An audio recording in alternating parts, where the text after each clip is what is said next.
Jambour FM. Laissons parler les gens. Une présentation de Michel Gachou. On ne peut en parler avec énergie sur Jambour FM. On ne peut ne pas aborder les sujets qui coiffent. On ne peut ne pas se fâcher face aux réalités qui nous entourent. Laissons parler les gens. Tous ces gens qui ont tué, ils ont pris goût de tuer. Tuer des gens pour s'enrichir ou tuer des gens pour aller au pouvoir, c'est pas une solution. Laissons parler les gens. La libre antenne de votre radio. Parlez sans tabou, sans se chausser. Percez et crevez l'abcès. C'est vous qui avez la parole. Pourquoi on n'interdit pas la circulation des armes sur le continent africain? Laissons parler les gens du lundi au vendredi sur Jambour FM. Laissons parler les gens. Une présentation de Michel Gachou. Bonjour à vous, mesdames et messieurs. Bienvenue sur votre antenne. Bienvenue sur Jambour FM. Bienvenue avec Laissons parler les gens.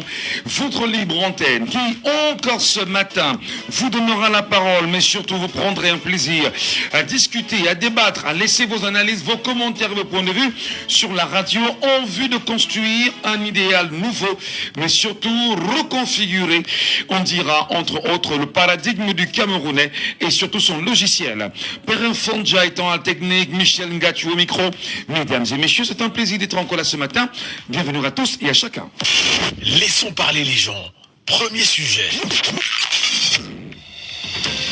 Opération épervier au Cameroun. Quel fruit des années après? Paul Biya, président de la République du Cameroun, a-t-il réussi à cette époque-là son programme d'assainissement des caisses de l'État aujourd'hui? Quels étaient, à votre avis, les réels buts? Mais surtout, que dire aujourd'hui du vol très accentué au Cameroun? Laissons parler les gens. Deuxième sujet. Tribalisme au Cameroun et promotion. De plus en plus, on en parle, on regarde, on écoute dans les médias sociaux des Camerounais brandir des fibres ethniques et naturellement tenter de dissuader ceux qui pensent autrement que ceux qui sont aux affaires. Tribalisme au Cameroun, peut-on réellement dire que c'est une vérité?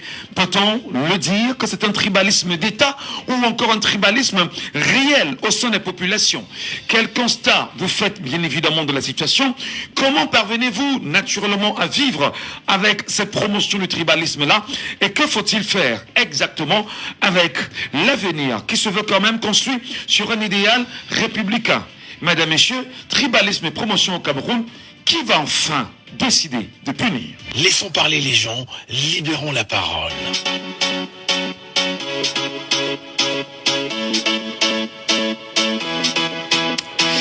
Bienvenue à tous, bienvenue à vous, mesdames et messieurs. L'émission, c'est Laissons parler les gens.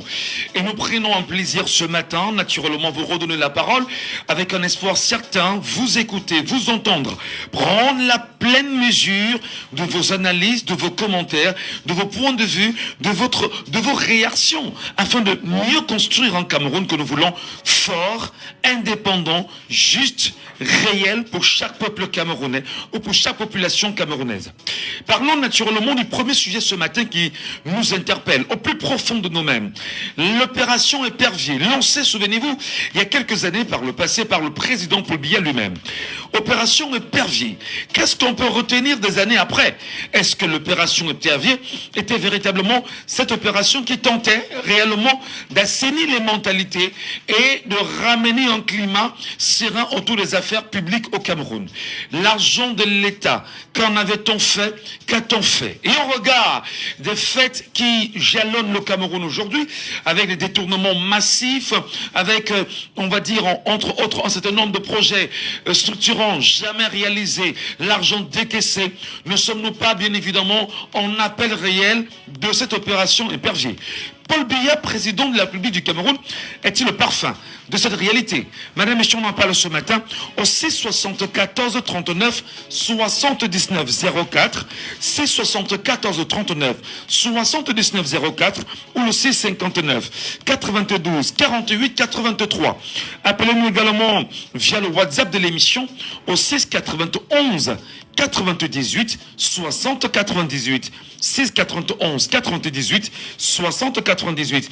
Et nous avons un premier auditeur en ligne ce matin, bien sûr, sur WhatsApp, qui nous appelle sur la question au 6 91 98 60 98. Alors, bonjour. Oui, bonjour, Michel Ngatou. Soyez les bienvenus, cher monsieur, sur votre radio. Nous sommes sur Djambo FM. C'est Bertrand. Oui.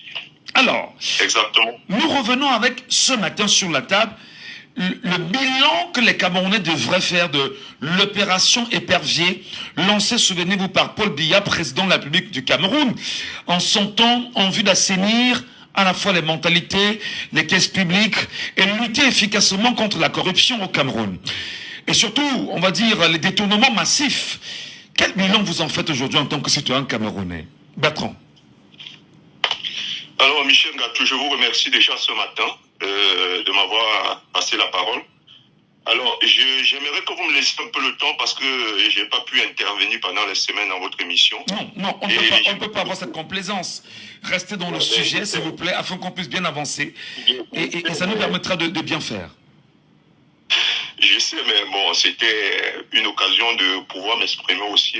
Voilà, donc j'essaierai de faire un peu rapidement. Alors, avant de venir sur le dossier que vous prenez ce matin, j'aimerais bien parler des inscriptions sur les listes électorales parce que c'est très important. Alors, parce que moi, j'ai réussi à m'inscrire, alors pourquoi pas d'autres? Je suis en diaspora et je voulais appeler tous les Camerounais de la diaspora qui peuvent avoir tout ce qu'on demande, ça veut dire le passeport, la carte consulaire, la carte de séjour, la résidence, de faire les photocopies couleur et d'aller à l'ambassade pour se faire inscrire parce que ça ne prend pas du temps. Je l'ai fait, ça ne m'a même pas pris 10 minutes. Alors quand je suis arrivé là-bas, j'ai trouvé un monsieur, ça devait être un monsieur du MRC, qui s'occupait bien de ça et qui demandait qu'on relaie le message. Alors vous pouvez le faire. Alors si vous n'arrivez pas à le faire, si vous avez de la famille au pays, essayez de contacter les personnes qui sont au pays, dites-leur d'aller s'inscrire. Essayez aussi, parce que c'est très important, la tombola que M. Michel...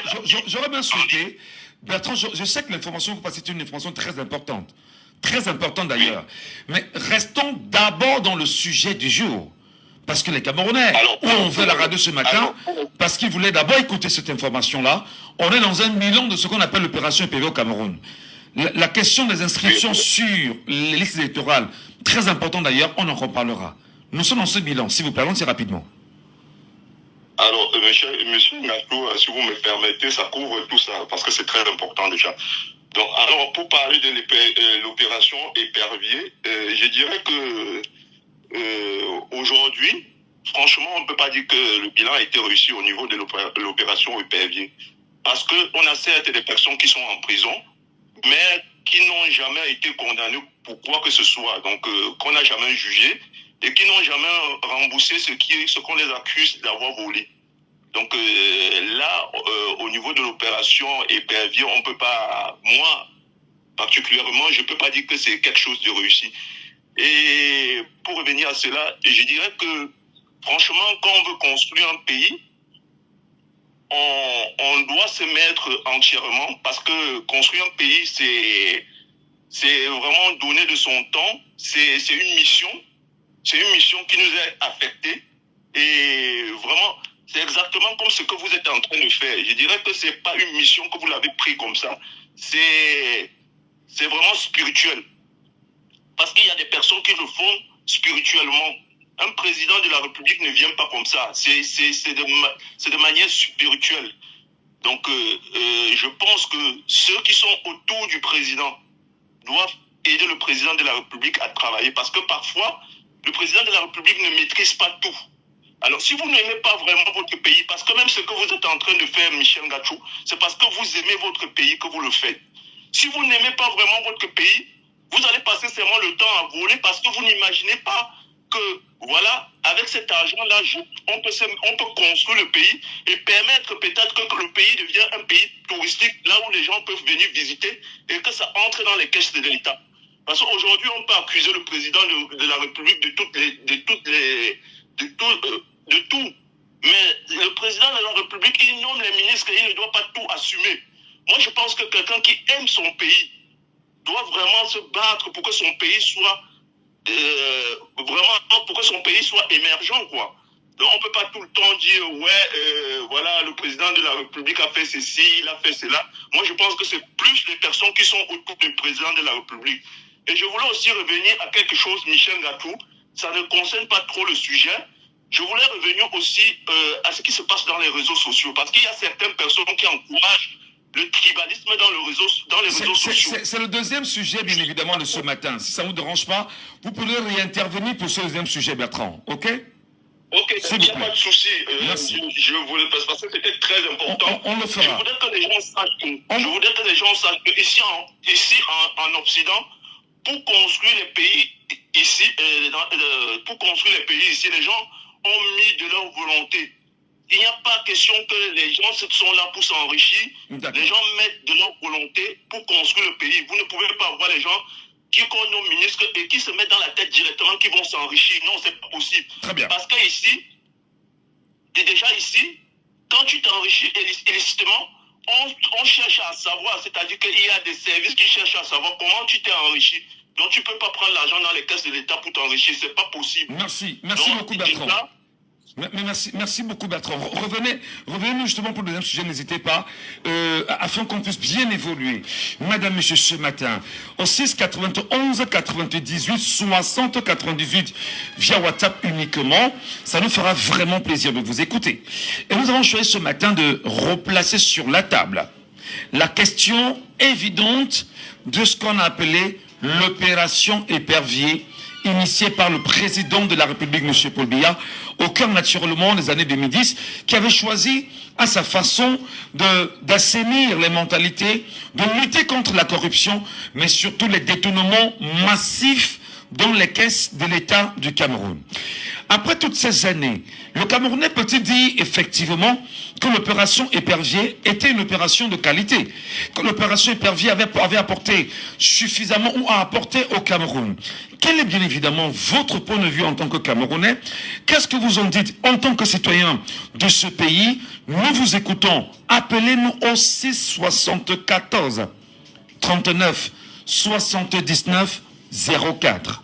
6 74 39 79 04 ou au 659 92 48 83. Je reprends le 659 92 48 83.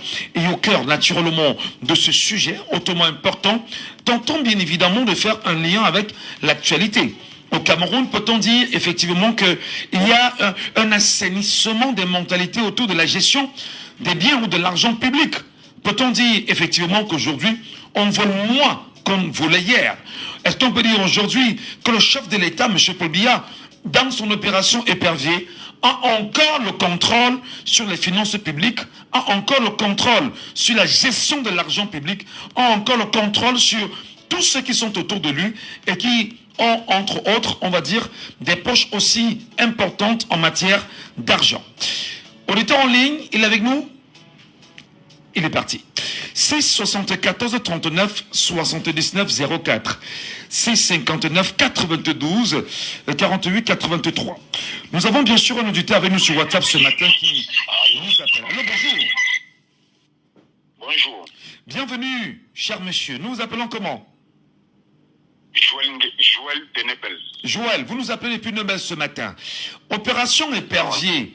Quel est le bilan que vous, aujourd'hui, en tant que citoyen camerounais, vous en faites? Paul Biya avait-il raison de lancer cette opération? Et aujourd'hui, où en sommes-nous? Je pense que ça a été mal pensé. Et c'est à tête chercheuse.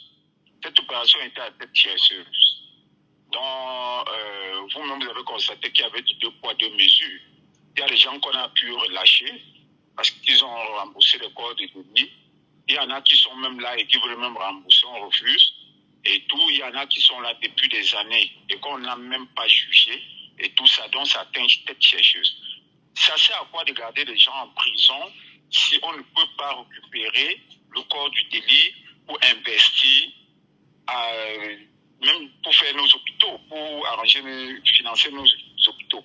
Ça sert à quoi? Ça ne sert à rien. Tout ceci, c'est de la mascarade. Ça ne sert à rien. Vraiment, pour moi, tout ceci, c'est un échec. C'est un échec, il faut que ces gens-là...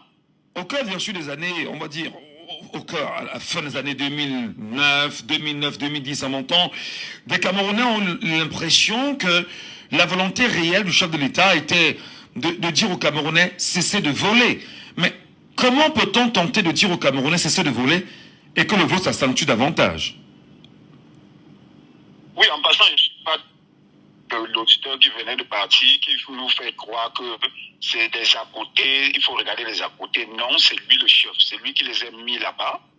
Et quand on contrôle, quand tu es un chef, ça veut dire que quand tu délègues des responsabilités aux gens, tu dois surveiller si c'est bien fait. C'est comme ça que ça se passe. Un pays se gère un peu, je peux dire, un peu comme une société. Si le directeur de la société donne les instructions pour qu'on fasse quelque chose et que ce n'est pas fait, ça veut dire que ça plombe la société et le directeur doit prendre les dispositions par rapport. Donc c'est lui le responsable, le principal responsable. Et c'est fait exprès pour rester au pouvoir, c'est fait exprès pour s'éterniser au pouvoir. Pourquoi le dites-vous? Il met les gens autour de lui, les gens corrompus, comme ça, pour les tenir avec. Donc c'est tout. Cette histoire d'opération épervier, c'est de la merde. C'est de la discrétion. Cette histoire d'opération épervier, je pense que la méthode, si on voulait vraiment que ça marche, c'était mal pensé. Moi, je pense que la meilleure chose était, on ne peut pas dire que les gens ont volé des milliards. Et on construit des cellules VIP pour eux, où ils ont des bons matelas, ils ont des bons écrans, ils ont des journaux, ils peuvent boire le whisky comme ils veulent. Et puis vous dites qu'ils sont en prison, ils ne sont pas en prison. On les a juste privés d'une petite liberté. Par rapport à ces prisonniers qu'on entasse, parce que quelqu'un a volé une poule, on les a entassés comme des bétails et autres.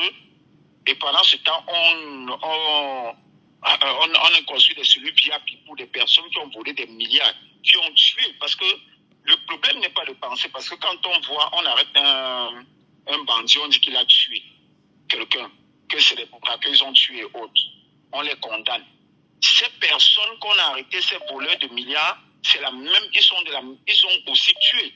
Parce que quand vous regardez dans tous ces gens qui meurent dans les hôpitaux, qui meurent sur nos routes, c'est eux qui tuent tous ces gens-là.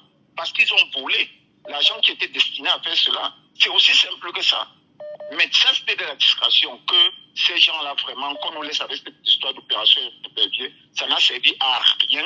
Au contraire, ça a servi à ce que le gouvernement passe le temps encore à dépenser de l'argent et autres. Non, ça ne sert à rien. Très bien. Merci infiniment pour votre analyse ce matin. Sur les antennes de Jambo FM, nous avons très bien suivi Joël, depuis Nebel, qui nous appelle en direct. Appelez-nous, réagissez. L'antenne vous appartient. Naturellement, n'hésitez pas de nous laisser vos arguments, vos points de vue, vos commentaires, afin que nous puissions construire un débat assez qualitatif et aider le Camerounais qui nous écoute probablement pour la première fois de prendre le courage de garder quelque chose d'assez intéressant pour ce débat. Nous sommes en ligne avec notre auditeur, c'est Elepako, et d'ailleurs très fidèle. Bonjour à vous, monsieur Elepako. Bonjour, monsieur Michel Gachou. Bonjour aux auditeurs de Jambo. Monsieur Michel Gachou, avant que vous ne reformulez vos questions, je voudrais d'abord vous saluer et vous dire que la portée de ce que vous faites est au-delà de nos attentes. Parce que cette émission est en quelque sorte comment on appelle ça, une enquête, un sondage au niveau camerounais. Vous verrez très bien que rares sont ceux qui appellent pour soutenir le RDPC. C'est déjà un verdict. Cette émission est un verdict. Sinon, j'appelle les Abama, j'appelle les Rifouri, j'appelle qu'ils appellent pour nous expliquer ce qui se passe. Une fois que j'ai dit ça, pour revenir à la question que vous avez posée ce matin, M. Michel Gadjou, vous savez, notre pays, à cause d'une communication totalement empoisonnée, a fait en sorte que nous marchons sur nos têtes. Vous savez, dans notre pays, les gens croient que le voleur ou le bandit, c'est celui qui vole la bouteille à gaz du voisin ou bien qui détourne le petit téléphone. Ils ont trouvé une expression très propre à ce qu'ils appellent bandit à col blanc. Et vous voyez quelqu'un qui vole des milliards et qui entraîne des morts en masse dans le pays. On l'appelle bandit à col blanc. Comme si le fait qu'il soit blanc l'empêchait, faisait qu'il ne soit plus un bandit. Vraiment, par rapport à l'opération épervier, il faut que les Camerounais comprennent des choses très simplement. Monsieur Michel Gatou, je ne vais pas vous poser une colle. Hein. C'est quoi un escroc? Un escroc, c'est quelqu'un qui pratique de l'escroquerie. Mais c'est quoi l'escroquerie? On dit l'escroquerie, c'est quand vous voulez obtenir quelque chose par la tromperie. Est-ce que nous sommes d'accord avec cette définition-là? Nous vous écoutons parfaitement, cher monsieur. Mais voilà, donc quelqu'un d'un escroc, il va chercher à obtenir un bien. Il va chercher à avoir de l'argent par la tromperie. Et l'opération épervier est une escroquerie. Et l'auteur de cette opération-là est un escroc. Il faut dire les choses telles qu'elles sont. Parce que l'opération épervier, ça a été une opération lancée spécialement en direction de l'Occident qui nous accusait d'être les champions du monde de, comment on appelle ça, de la corruption. De la corruption. Donc il fallait d'abord éteindre ce feu croisé à l'international qui se dirigeait contre nous et à côté, en même temps, faire croire qu'on va arrêter les voleurs. Monsieur Michel Gatou, il faut que j'explique ce pan de l'histoire pour que les gens comprennent. Je vous ai dit, nous ne sommes pas un pays. Nous ne sommes pas. C'est pour ça qu'il nous faut une indépendance en 2025. Nous sommes un enclos colonial. Et ce que nous appelons monnaie, le franc CFA, n'est pas une monnaie. C'est un bon du trésor français. C'est pour ça que vous ne pouvez pas aller dans un pays échanger le franc CFA. Le seul pays qui peut vous échanger. Je vous dis, j'ai eu des contacts avec la diaspora en France. Ils disent que même en France, vous allez dans une banque, on ne vous échange pas vos francs CFA parce que ce n'est pas une monnaie. Donc à partir de là, vous comprenez que toutes les sommes qui sont volées au Cameroun ne peuvent pas être transformées en monnaie étrangère sans l'accord de la France ou bien sans l'accord du trésor français. Je ne vous le souhaite pas, monsieur Gatou, mais si vous réussissez à détourner 100 milliards au Cameroun, là, 100 milliards de francs CFA, vous ne pouvez rien faire de ça parce que personne ne va vous l'échanger. Mais par contre, si vous êtes un agent de la France, elle va vous échanger ça et va vous loger ça aux États-Unis, en France, à Francfort, je ne sais pas, au Japon, là où vous voulez. Donc, toutes les sommes détournées au Cameroun, le président Paul Biya le sait. Il sait que cet argent ne peut pas revenir puisque le trésor français a déjà transformé ça et a posé ça dans les comptes de ces gens-là en Europe. Il y a un exemple très concret que les Camerounais doivent voir. Notre compatriote qu'on a libéré dernièrement parce que, dit-on, il a versé 2 milliards ou 3 milliards. Mais je ne sais pas comment il s'appelle encore, le monsieur qui travaillait à la Société des eaux, là. Basile Tanganakuna. Voilà, Basile Tanganakuna. Voilà un cas concret de ce que vous appelez opération épervier. Voilà un monsieur qui a détourné près de 1000 milliards. Mais on l'accuse d'avoir détourné ou bien c'est 6 milliards ou 10 milliards. Et lui, il a remboursé 2 milliards. Et aujourd'hui, il a une vie de pacha en France. Une vie de pacha. Alors, qu'est-ce qu'il a remboursé? Faisons le bilan de l'opération épervier. Qu'est-ce que ça nous a apporté? Absolument rien. Je vous dis, c'est une escroquerie pure jus. Cette opération, c'est-à-dire que non seulement ça n'a pas servi à ce qu'il fallait, je veux dire, ça n'a pas rempli la mission pour laquelle elle a été créée, mais en plus, elle est utilisée comme un alibi pour massacrer tous ceux qui ne sont plus d'accord avec le régime. Donc c'est un instrument en même temps mis en place pour pouvoir écarter de potentiels Camerounais avides de pouvoir, entre guillemets, qui souhaiteraient bien évidemment s'installer sur le fauteuil présidentiel, dites-vous. Exactement, pas forcément le fauteuil présidentiel. Dès que vous n'êtes pas d'accord avec le RDPC, cette opération, vous ne voyez pas comment nos intellectuels, nos soi-disant intellectuels, nos hommes d'affaires, vous ne voyez pas que beaucoup de gens au pays, quand ils parlent du régime, ils sont vraiment, ils rasent les sols.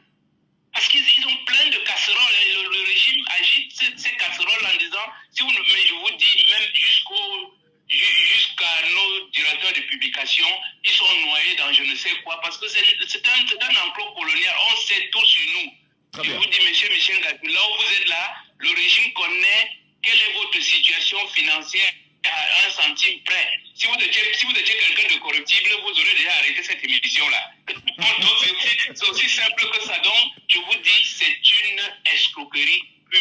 Je m'arrête là pour laisser la parole aux autres. Merci infiniment, cher monsieur Elipaco. Nous espérons bien évidemment que les autres vont réagir sur cette question parce que il faut qu'ensemble que nous fassions le bilan, que nous posions des bonnes questions. Toutes ces années après, où en sommes-nous? Qu'est-ce qu'on a gardé? Qu'est-ce qu'on a en esprit? Est-ce qu'on va effectivement le dire que, ben écoutez, économiquement parlant, le Cameroun va bien, qu'entre autres, les ministres qui sont au pouvoir depuis 2019 servent véritablement le Cameroun, et ceux même d'avant, opération épervier, beaucoup sont en prison aujourd'hui. Et comme le disait l'un des auditeurs ce matin, qui tente en même temps de restituer le corps du délit, malheureusement, ceci ne leur est pas permis. Qu'est-ce qui peut, à votre avis, expliquer que l'on puisse, entre autres, douter de la fiabilité, du réel engagement de ce qu'on considère comme étant l'opération d'assainissement des comptes publics, d'assainissement des mentalités autour de la gestion des biens publics, d'assainissement en même temps pour lutter contre la corruption de façon efficace. Madame, Monsieur, nous vous écoutons ce matin. Vous nous appelez en live au 6 74 39 79 04. 6 74 39 79 04 ou encore le 6 59 92 48 83. Nous souhaitons bien sûr entendre les Camerounais sur la question. Hein. C'est très important. On souhaite écouter les Camerounais sur la question.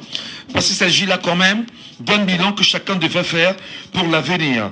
Prenons bien sûr un auditeur qui nous appelle via WhatsApp au 6 91 98 60 98. Allô, bonjour. Oui, bonjour, monsieur Ngachou. C'est Sergi Nicanor du UK. Sergi Nicanor, bienvenue chez Matin.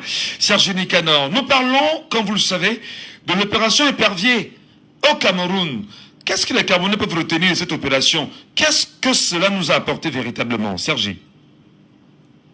En principe, l'opération Épervier nous a rien apporté.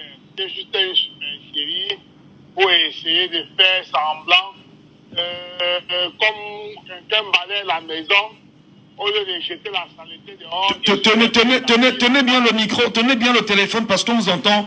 Ça s'entrecoupe un peu, Sergi Nicanor, s'il vous plaît. Oui, c'est bon maintenant. C'est très bon maintenant. Oui. En principe, je disais que l'opération Épervier, ça c'est une escroquerie. Je peux prendre une métaphore pour essayer de... C'est comme vous balayez votre salon, au lieu de jeter la saleté dehors, vous soulevez le tapis, vous envoyez la saleté en bas. C'est à peu près comme ça que l'opération Épervier est. Donc ça ne nous a rien rapporté. Et la meilleure manière d'endiguer la corruption au Cameroun, c'est de restaurer la peine de mort. Quelqu'un vote plus de 100 000, on met la peine de mort sur lui. Vous allez voir, la corruption va finir. La seule solution au Cameroun. Donc il faut une dictature féroce. Parce que la corruption a gangréné tout le système camerounais. Partout où vous passez, vous ne payez pas rien de mal. Ça, je vous le dis parce que moi, j'avais subi les conséquences de cette corruption-là. Honnêtement. Il faut vraiment. Donc l'opération Épervier, ça ne sert à rien. Ça n'a servi à rien. Les races, les hommes, dans des mains en petit. Pendant moins de 2 jours, pour vérifier nos cas d'identité corrects ou pas. C'est nous qui avons souffert. Les vrais voleurs même, n'ont même rien eu. Est-ce qu'on peut penser, Sergi Nicanor, qu'il y a une protection de la caisse publique? Mais oui! Prenez l'exemple de l'auditeur qui vient de passer de Atananapuna. Ce monsieur, non seulement il s'est présent tranquillement en France, il a été reçu au palais présidentiel. Vous vous rendez compte? Une personne qu'on a dit qu'il a volé le bien public, chiffré à des milliards. Parce que là, maintenant, l'unité de mesure du niveau d'argent au Cameroun, ce n'est pas les millions, mais c'est des milliards. Quelqu'un qui a volé les milliards, il rembourse en remboursant. Parce qu'il reconnaît qu'il a volé. Mais quelques temps après, on le voit au palais présidentiel. Ça veut dire que le monsieur est protégé. C'est un système qu'on devait avoir. Il n'y a pas une manière de démontrer ça. Alors, mais justement, Sergi, je vous relance. Vous prenez le cas Basile Tanganakuna, d'ailleurs, qui est un cas patent. qui, après être sorti de prison, a été reçu par, on va dire, à la présidence de la République. Entre-temps, nous, vous, les Camerounais, sommes restés tranquilles. Êtes restés tranquilles. N'avez pas parlé. Où est le problème à votre avis? Non, le problème, c'est parce que nous, Camerounais, on n'est pas un peuple. Nous sommes la population, non pas le peuple. Le peuple, c'est le peuple sénégalais. Vous avez vu comment le peuple sénégalais était léné sous le coup de Sonko. Ils sont lénés, ils sont tous sortis dehors. Les Camerounais sont une population, pas un peuple. Honnêtement, il faut qu'on se dise la vérité. Nous sommes une population et non un peuple. Parce que les peuples se font le coup. C'est ça le coup. Vous voyez, il y a tellement de choses qui veulent faire que l'homme camerounais se révolte. Mais il veut voir ses enfants grandir. Mais si tu veux voir tes enfants grandir, tu prends la route, voilà comme ça, tu n'arrives même pas. Tu coupes la dent, tu meurs. Parce que les autorités publiques n'ont pas fait ce qu'il fallait faire.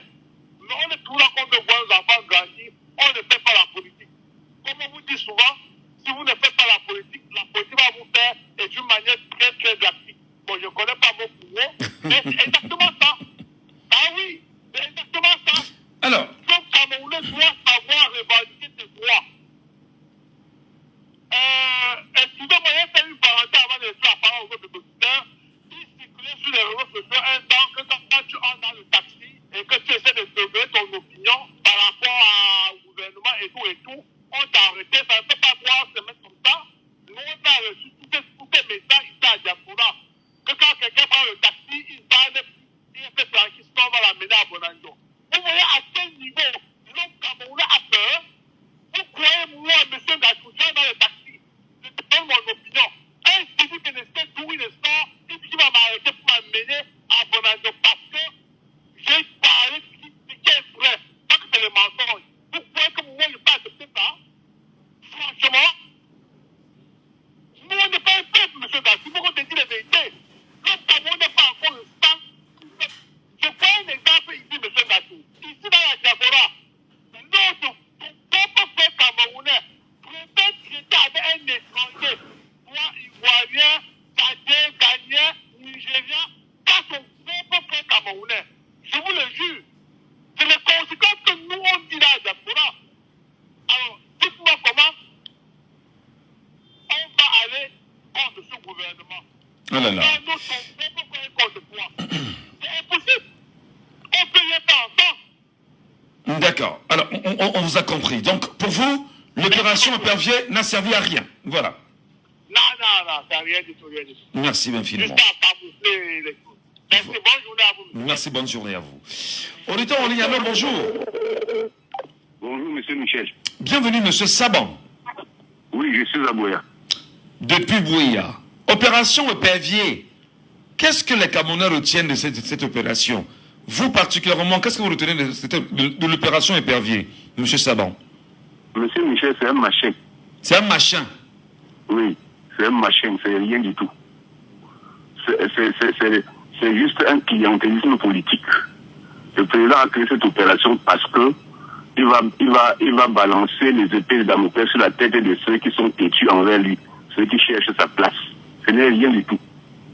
Parce que tous ces gens-là ont des dossiers, tous ces hommes qui travaillent avec lui ont des dossiers contre eux-mêmes. Et le président garde les dossiers-là que la CONAC, la SNIF, le contrôle supérieur de l'État donne. Le président garde ça comme épée de Damoclès sur leur tête. Tout le monde le sait. Est-ce que c'est caché? Lorsque vous voulez un peu soulever la tête pour dire que vous voulez aussi être homme politique, être chef de l'État, mais le dossier sort. Le président étranger, c'est quoi? Ça, c'est rien du tout. Si le président Paul Biya veut assainir les comptes de l'État, le trésor public, il faut une loi.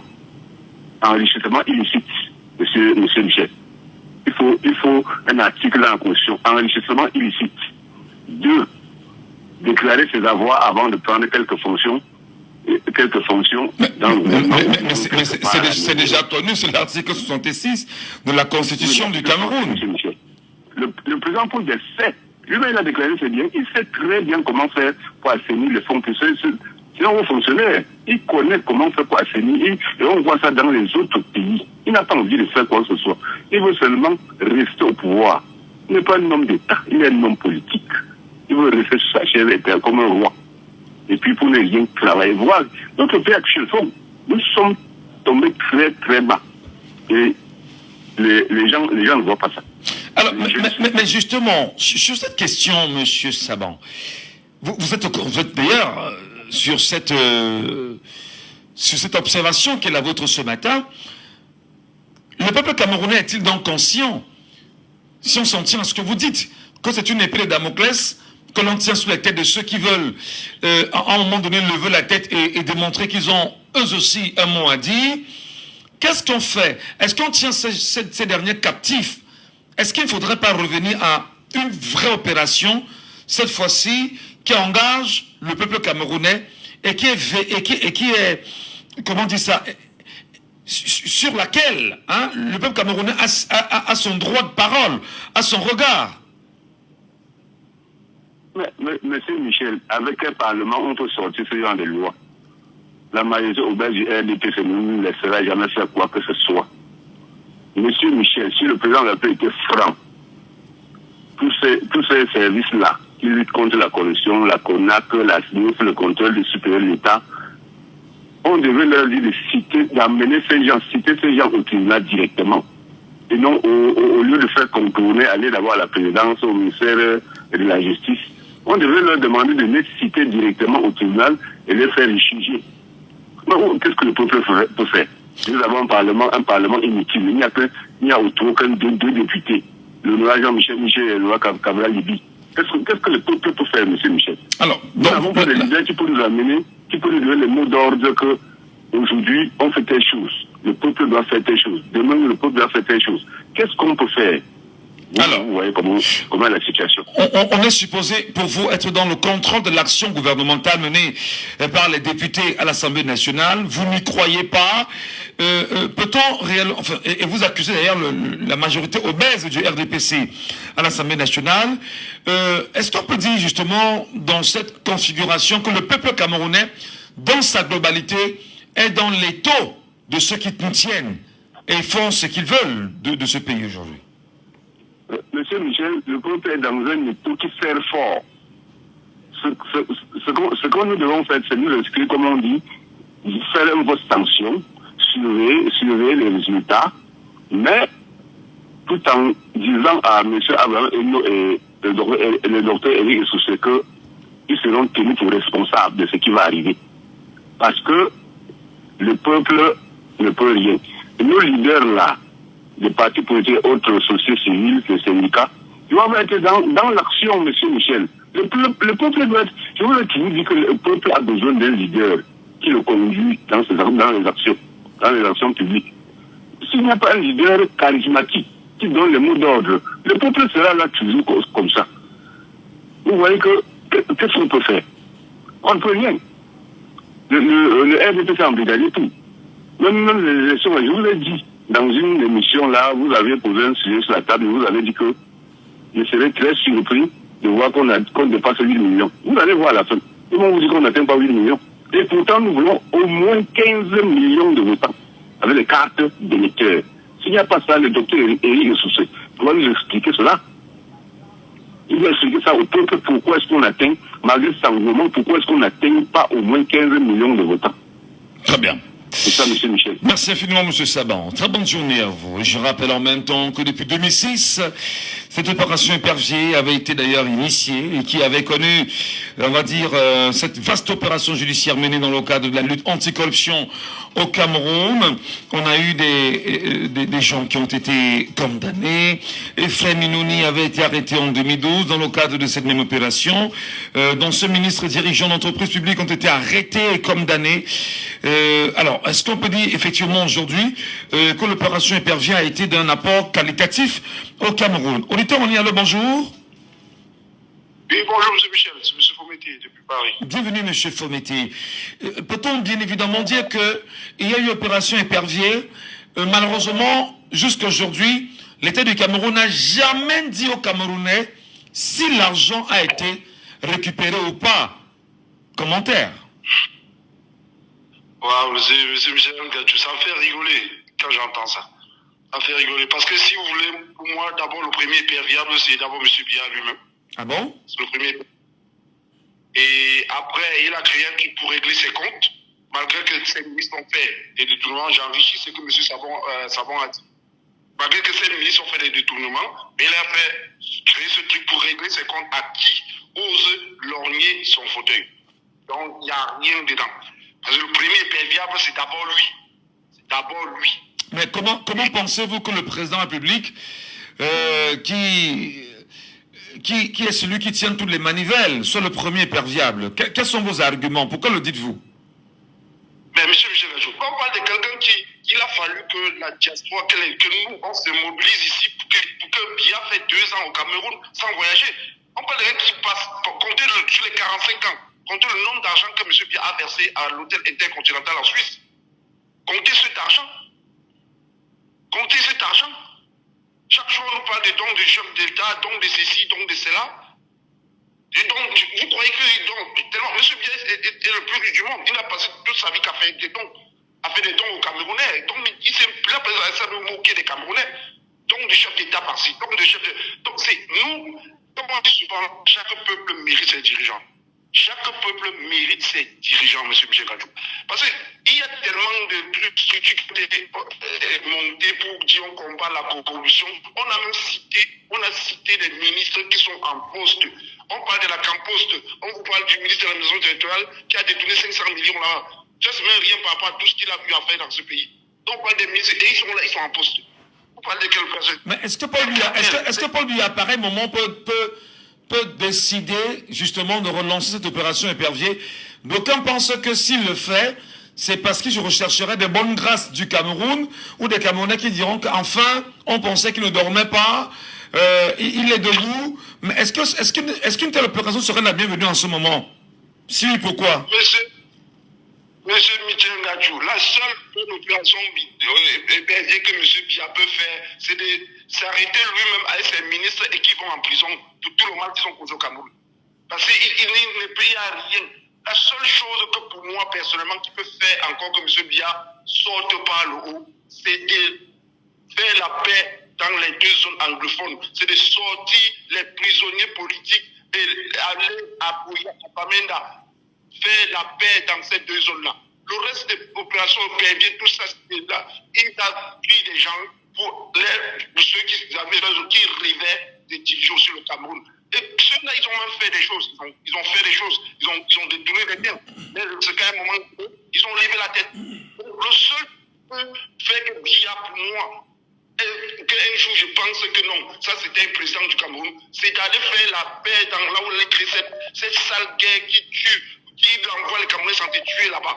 C'est le seul truc qui peut le sortir vers le haut. Le reste, c'est il va dans la poubelle. Pour moi, il va dans la poubelle. Il ne me sert à rien. C'est le seul qui peut me faire. Et je me dis non, ce monsieur a fait quelque chose pour moi. Qu'il aille faire la paix dans ces 2 zones-là. Qu'il prend les Ayout, ils sont tous ces gens, ils vont à Bamenda, ils vont à Boya, partout faire la paix. C'est ce que nous voulons. Alors, nous rappelons par ailleurs que Inoni Efrem, ancien premier ministre qui avait été arrêté dans le cadre de l'opération Épervier, est déjà sorti de prison. Le code de l'île n'avait jamais été restitué. On en parle presque plus aujourd'hui. Pensez-vous qu'il y a des complicités, des manigances, des tractations mises en place pour pouvoir protéger, entre guillemets, les voleurs à col blanc? Mais monsieur Biya, il y a monsieur Edmond Kambia, qui avait fait ce qui avait parlé du dernier directeur du chantier naval, qui est Cameroun, dernier directeur productif qui a rapporté l'argent au chantier naval, qui était efficace, juste pour des raisons, parce qu'on le prétendait être ministre, premier ministre. Quand je vous dis que le Cameroun, c'est un gang. Rien que l'entourage, les autres, comme ils ne voulaient pas de lui, l'autre gars, ils sont allés le salir. Il y a plein de prisonniers. Il y a plein de prisonniers qui sont en prison juste à cause des gangs. Parce qu'il y a un groupe de cartels, c'est de chacun. Quand tu as un gang qui est fort, le type il est en prison, il s'appelle Fondinga. Dernier directeur du chantier naval camerounais, productif. Donc celui qui a encore fait bénéficier le champion. Après on a eu des autres directeurs du chantier naval qui étaient des expatriés qui n'ont rien apporté au Cameroun. Mais le dernier directeur du chantier naval productif est en prison juste par haine et par jalousie des autres qui ne voulaient pas. Donc on est dans un cartel. Et les plus forts, c'est maintien. Donc la seule personne qui va renverser la vapeur, qui peut renverser la vapeur, c'est le peuple camerounais. C'est le seul. Il doit créer son cartel aussi, c'est ça, hein? Je ne demande pas. Non, je ne demande pas. Je demande, le peuple doit créer son cartel pour pouvoir bousculer le cartel au pouvoir, c'est ça? Mais le cartel du peuple, c'est quoi? C'est des sunnis, c'est des sorties. C'est des sorties, c'est tout. Regardez combien ils meurent. Regardez un peu. Regardez ce qui se passe. Je vois ici la nationale, Bafsam Douala. Regardez cette route. Regardez cette route. Comme d'autres routes, hein, parce qu'il ne faut pas que ici, on va dire c'est marrant. Regardez ça. Nous, ici, on voit ça. On se cache même. Regardez cette route. Les gens pour les Douala, Bafsam ont fait plus de 7 heures de route. Les Camerounais payent leur mort, M. Michel. Combien de Camerounais savent qu'ils payent la route sur laquelle ils roulent? Combien de Camerounais le savent? Il va te dire, pourtant quand il paye son billet, son ticket pour voyager, il a l'argent de l'entretien de ces routes qu'il donne. Mais est-ce qu'ils le savent? Est-ce qu'ils savent qu'ils peuvent revendiquer cela? Pour moi, il faut paralyser cette route. Il faut paralyser ça jusqu'à ce qu'ils construisent des routes. Vous ne pouvez pas payer votre mort tous les jours. C'est quoi ce peuple, M. Michel? Vous payez votre mort tous les jours. Vous demandez aux Camerounais de paralyser la route de Douala Bafoussam, c'est ça? Vous voulez bien évidemment mettre les gens en danger, hein? Mais M. Michel, combien de Camerounais sont morts pour rien sur cette route? C'est ce qu'il faut. Qu'est-ce qu'il faut une vie? Qu'est-ce qu'il faut une vie, M. Michel? Il faut paralyser tous ces trucs pour qu'ils construisent des routes. Non. Les gens sont là, ils se lamentent. Mais ils se lamentent de tous les jours. C'est quoi ça? C'est assez violent quand même de dire qu'il faut paralyser une route quand même. Les gens qui sont morts, nous sommes d'accord, mais demander aux Camerounais de paralyser une route, ce ne serait pas aider les Camerounais à pouvoir rallier une ville à une autre. Et bien évidemment, il faut penser aux conséquences qui seraient drastiques aujourd'hui, quand même. Parce que paralyser une route ne permettrait pas que l'on la reconstruise 2 jours après, quand même, non? Depuis qu'on construit, vous avez vu quelle route alors? On nous a parlé des tronçons, vous avez vu quelle route? Puisque c'est des routes qui produisent de l'argent. Il y a des péages sur ces routes, M. Michel. Il y a des péages sur ces routes. Les Camerounais payent leur mort. Ils payent leur mort tous les jours en payant un ticket dans une agence de voyage. Vous voyagez, la route n'est pas bonne. On va aller accuser les chauffeurs. Oui, on dit on accuse. Mais qui donne les permis? Qui donne? C'est pas dans ces ministères-là qu'on va payer pour avoir des permis? D'accord. Merci beaucoup, M. Foumété. Merci d'avoir vidé votre gosier. On peut bien vous comprendre. Bonne journée à vous. 6 74 39 79 04. Auditeur en ligne, allô, bonjour. Allô? Allô? Allô, monsieur. Bonjour. Monsieur, bonjour. C'est Rameau. Oui, c'est Rameau. Voilà, nous on vous reconnaît par la voix Rameau.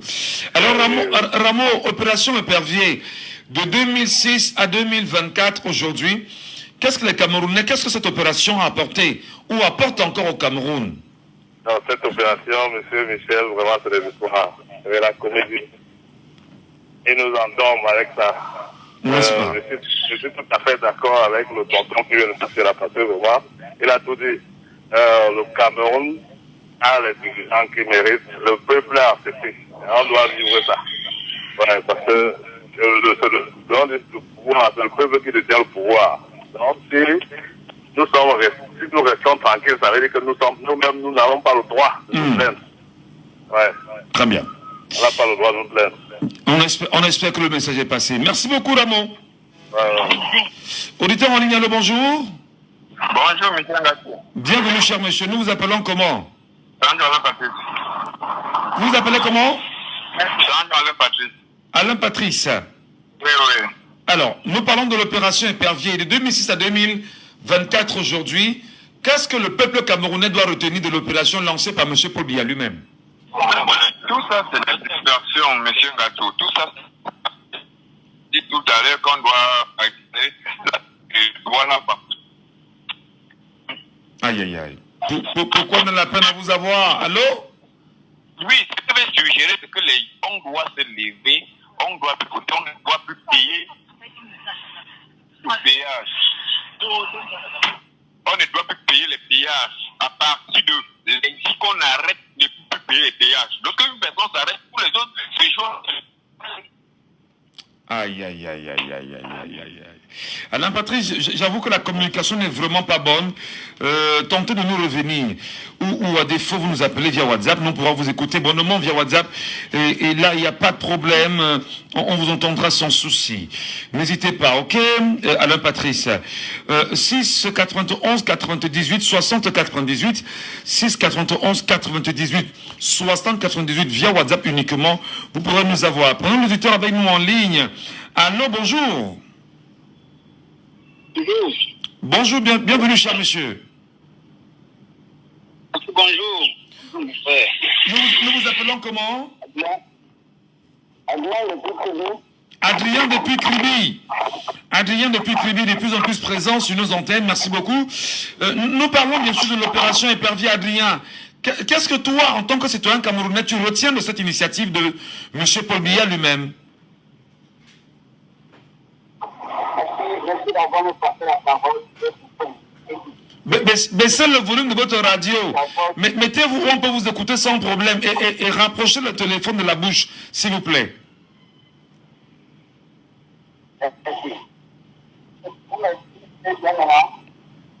Non, on vous entend. Le son n'est pas bon. Le son n'est pas bon. Vous me suivez bien maintenant? Oui, là, le son, c'est bon. C'est nickel. Nous vous écoutons.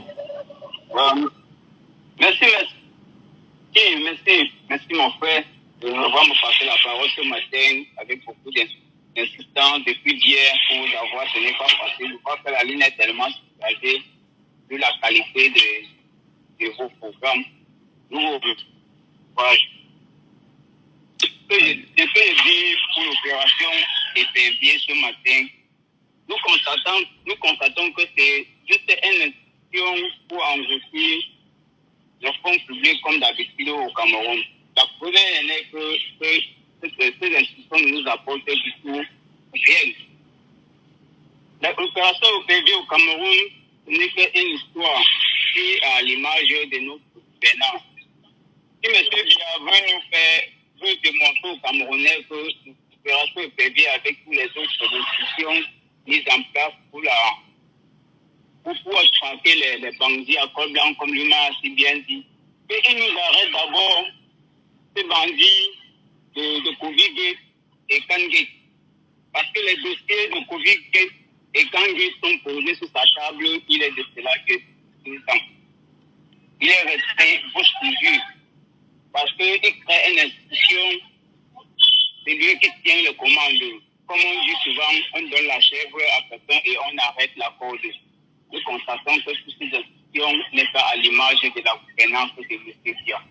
Alors ça ne nous avantage pas. Beaucoup sont arrêtés et se mis en prison et un beau jour on nous dit que tout a été acquitté. Alors le code de délit n'est jamais remboursé sur ces arrestations de détournement de deniers publics. Nous pensons humblement que si faille que il nous aide. Et il nous fait croire à un certain moment que ces institutions sont en amont sensible et lutte contre le détournement des deniers publics. Après ça, après avoir arrêté ces bandits à col blanc, ces personnes peuvent bien que rembourser le code des délits. En les emprisonnant, finalement, ça ne fait même à rien parce que restent avec le code des délits, les deniers publics, quand on les arrête pas. C'est pour ça que nous pensons qu'elle est nulle et nulle. Ça ne rapporte rien aux Camerounais. D'accord. Pour vous, ça ne rapporte rien aux Camerounais. Allô, Adrien? Oui, monsieur, savez-vous? Pour vous, ça ne rapporte rien aux Camerounais parce que le code du délit n'est pas restitué. Bien évidemment. D'accord. Merci beaucoup, Adrien, depuis Kribi. Bonne journée à vous. Auditeur en ligne, allô, bonjour. Bonjour, Michel. Bienvenue, Raoul. Merci bien, Michel. Sur la table ce matin, nous parlons de l'opération Épervier 2006-2024. Paul Biya, président de la République du Cameroun, dit assainir les mentalités autour de la corruption. Quel bilan vous en faites-vous? Un bilan très négatif. Ça, c'est de l'entourloupe. C'est la plus grande frappe que le Cameroun n'a jamais eue. L'opération Épervier. C'était juste créé pour régler les comptes entre eux, les membres du gouvernement. Donc, au cas où tu veux soulever la tête, Est-ce que vous connaissez un ministre qui n'est pas imperviable, Michel? J'en sais trop rien, je ne suis pas policier. Ok. Vous connaissez un ministre qui n'a pas la du Covid? Non, tous les ministères, sans exception, sont impliqués. Ok. Vous connaissez tous ceux qui ont été impliqués sur la canne, construction des stades, marché et tout ça. Ils ont été inquiétés un jour? Pas du tout. Ok. Donc c'est la plus grande frappe. C'était juste pour voler les yeux du peuple. Et enfin, quelqu'un est venu ouvrir nos yeux. Tout ça, c'est les méthodes qui marchaient avant. C'est un peu plus marché. Donc, c'est la plus grande entourloupe que le Cameroun ait jamais eue. Quelle méthode qui marchait avant qui ne peut plus marcher aujourd'hui? Michel, vous dites? Quelle méthode qui marchait avant qui ne peut plus marcher aujourd'hui? Qui n'a même jamais marché. On a arrêté qui? Tout ce qu'on a arrêté, c'est les innocents. Vous croyez qu'on a arrêté? On a arrêté quelqu'un aujourd'hui, il remet le corps du délit. Le lendemain, le roi le reçoit pour le féliciter. Vous croyez que, monsieur Michel, ça fait rire, mais c'est une réalité. Nous avons été trop bêtes avant. Trop bêtes. Quand on pense à ce qui s'est passé avant, au moment de Dieu, on ne peut que rire. En fait, le RDPC nous a beaucoup fait du mal. En fait, quand vous parlez de la route de Douala-Bafoussam, là, mais vous croyez que normal, on était dans un pays normal. Si on était vraiment des gens conscients. C'est que cette route n'est pas barrée. C'est que au niveau de Lumna, ils vont barrer la route.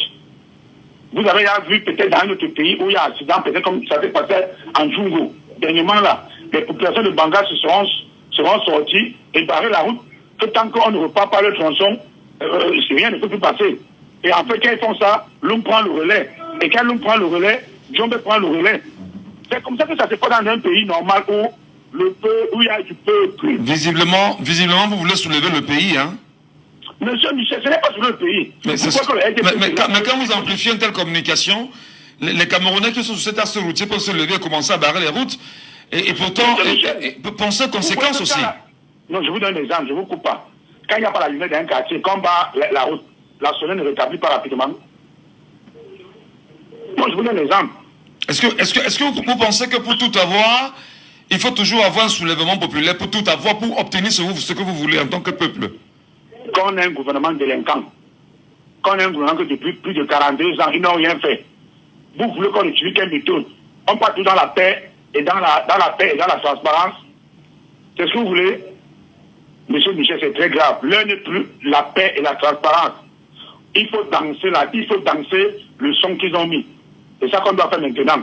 Bonne émission, monsieur Michel. Merci infiniment, cher monsieur. Merci à vous. Très bonne journée.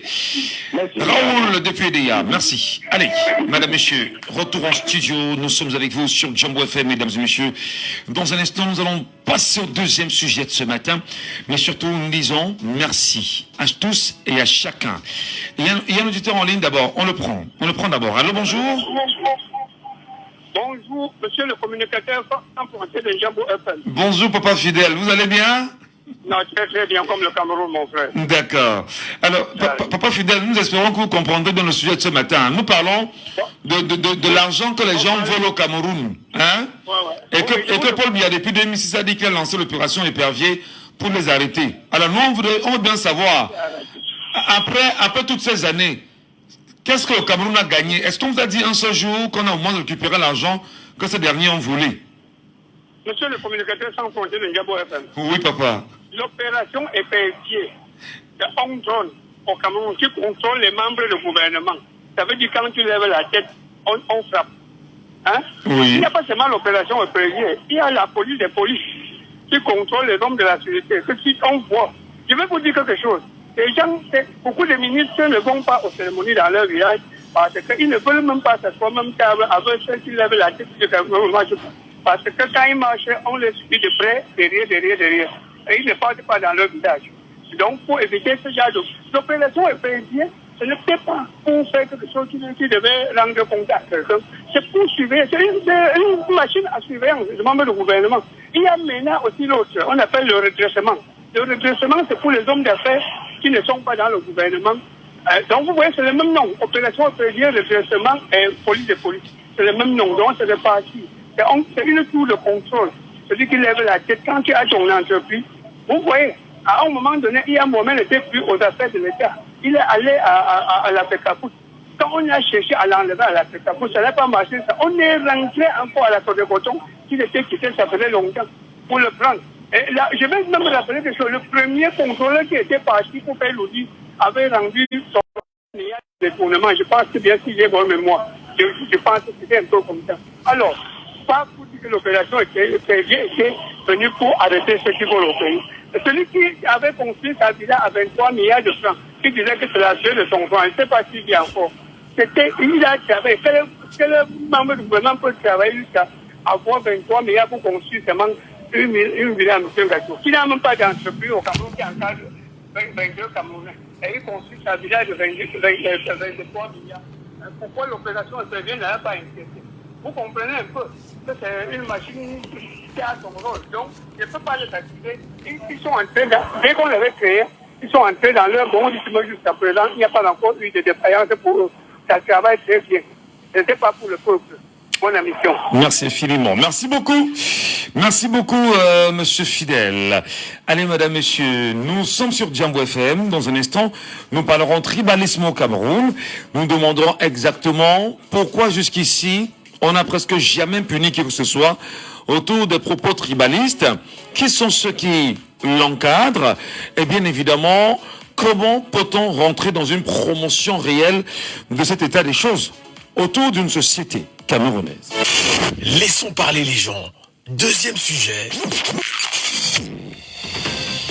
Tribalisme au Cameroun, mesdames et messieurs, bienvenue à tous, bienvenue à chacun. Nous tentons bien évidemment ce matin d'en parler. Quel regard vous y jetez et comment appréciez-vous le fait que les Camerounais aujourd'hui, sur les réseaux sociaux, dans les rues, à certains endroits quand même du Cameroun, brandissent toujours la fibre ethnique.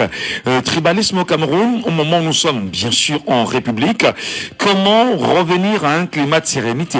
Qui sont ceux qui sont d'ailleurs à l'origine de ce tribalisme au Cameroun? Comment l'évacuer, comment vivre en toute fiabilité, en toute sécurité, sans prendre en compte ces relents de repli identitaire au Cameroun. Madame, messieurs, nous en parlons avec fierté sur notre antenne ce matin, mais surtout nous mettons le doigt dans la fourmilière ou le pied dans la fourmilière afin de comprendre les avis des uns et des autres, comme le veut la tradition sur notre antenne, au cœur de la libre antenne. Laissons parler les gens, libérons la parole. Et nous libérons la parole bien sûr aussi 6 74 39 79 04 6 74 39 79 04 ou le 6 59 92 48 83. Appelez-nous également via le WhatsApp de l'émission au 6 91 98 60 98 6 91 98 60 98. Tribalisme au Cameroun, quel regard vous y jetez? Qui doit punir? Pourquoi brandit-on ce tribalisme permanemment? Merci à vous, merci à chacun de réagir sur la question. Mais avant de prendre toute réaction, je voudrais simplement préciser aux Camerounais que sur des éléments historiques ou empiriquement, faut-il rappeler que le Cameroun a été d'abord sous protectorat allemand au cœur bien évidemment des années 1800 jusqu'en 1916, année à laquelle l'Allemagne avait été chassée du Cameroun.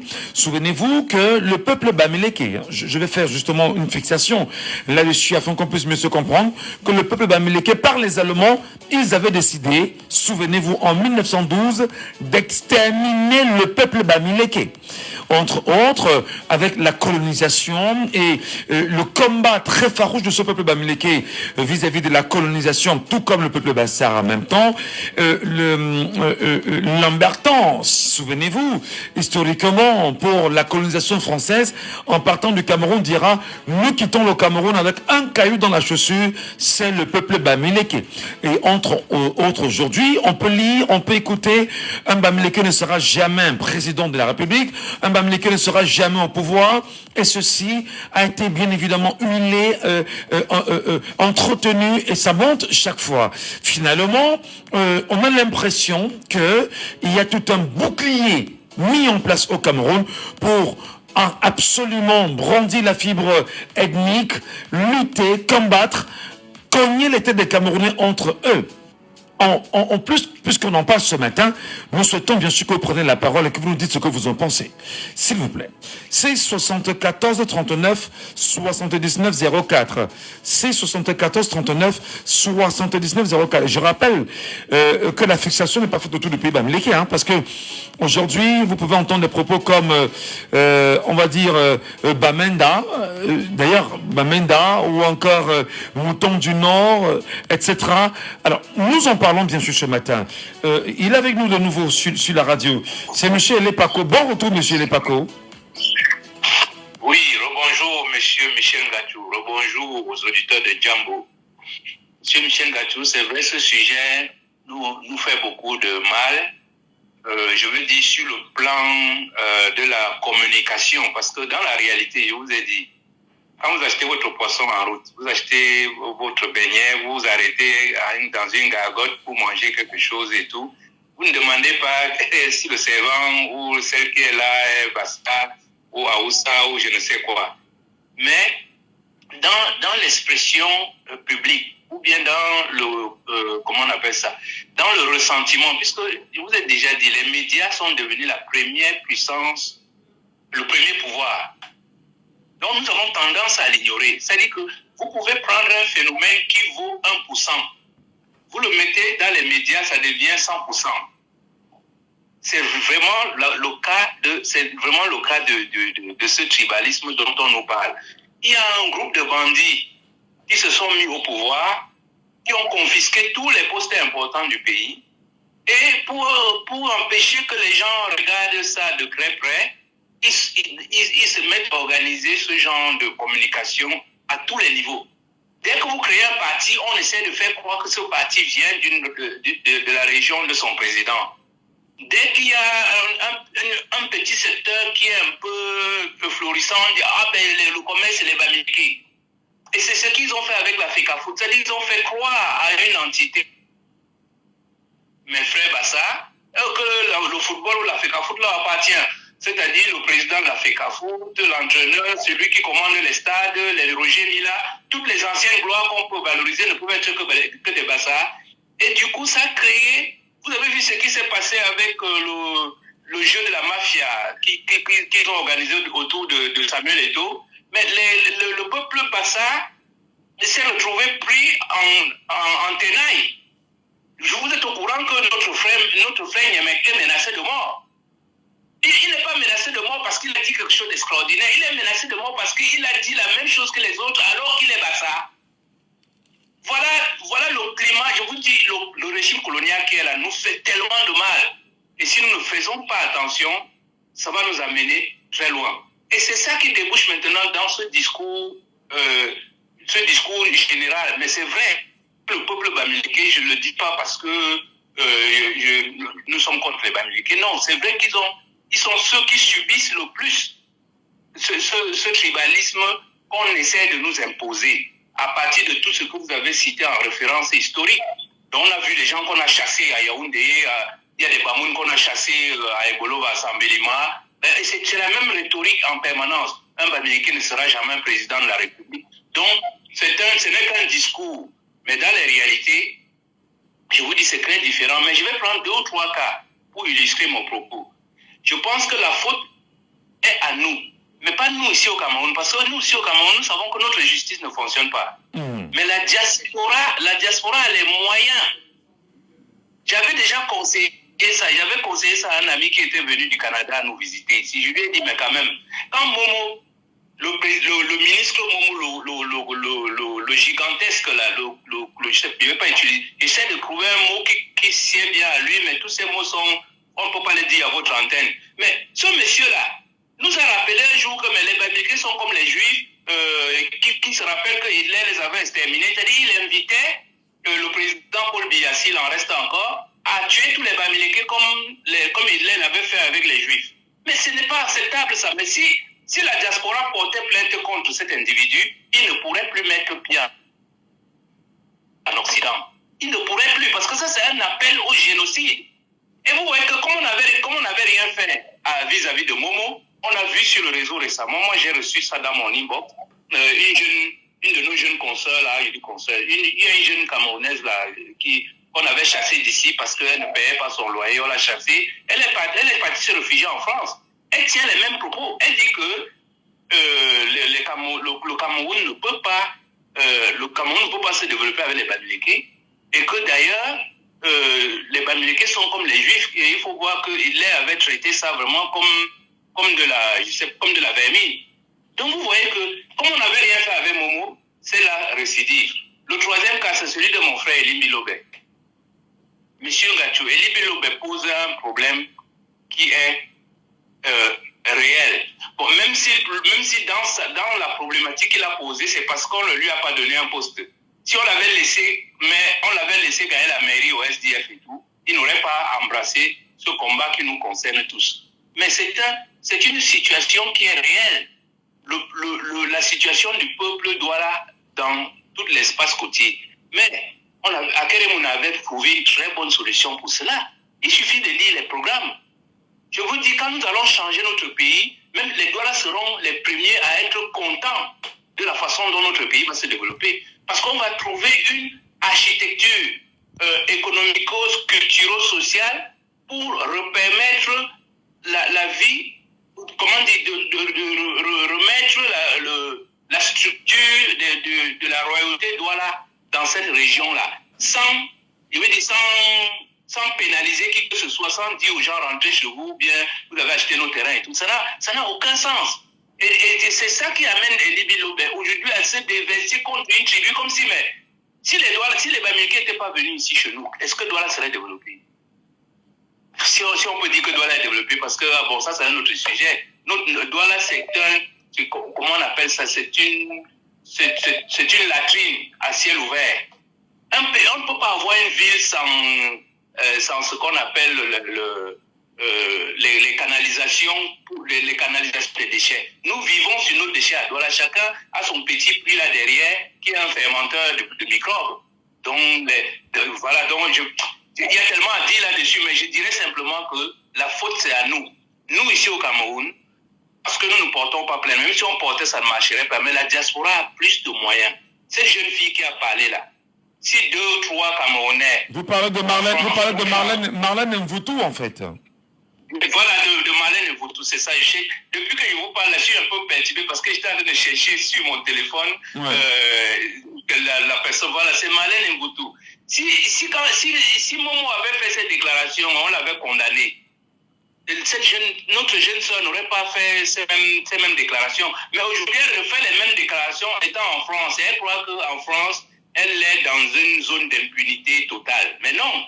Si nos frères, là, comment on l'appelle, les Kamites, je sais pas, les Betty, les Kamites, ils ont des noms extraordinaires là-bas et tout. Mais ils constituent tout simplement un dossier, ils vont porter plainte dans un commissariat ou bien à la justice, ou je sais pas où on porte plainte là-bas. Mais cette jeune fille sera convoquée, elle va expliquer pourquoi elle demande à ce qu'on extermine les Bamileke. Et une fois que ce sera fait, tous les autres vont se ranger. Parce qu'on n'appelle pas au génocide d'un peuple comme ça en toute impunité. Voilà, merci beaucoup. Merci beaucoup, monsieur Lepako. On vous a suivi, hein, très très bonnement. Merci, bonne journée. 6 74 39 79 04. 6 74 39 79 04. Auditeur en ligne, allô, bonjour. Bonjour. Allô, bonjour. Bonjour. Nous vous appelons comment? Oui, c'est Ngela. Nous vous écoutons ce matin. Tribalisme au Cameroun, des gens s'amusent encore à brandir toujours la fibre aujourd'hui. Est-ce que le but, soit c'est de distraire davantage les Camerounais, ou le but c'est de diviser davantage les Camerounais et de créer un climat qui est tel que nous nous regardons entre nous, peuple globalement, aujourd'hui unanime autour d'un combat qui est celui d'arracher notre liberté, qu'on puisse se regarder en champ de faïence? Oui, merci. Bonjour, Ngatou. Bonjour à tous. Vous savez, le tribalisme en elle-même, c'est une fabrication coloniale. Je vous prends un exemple simple.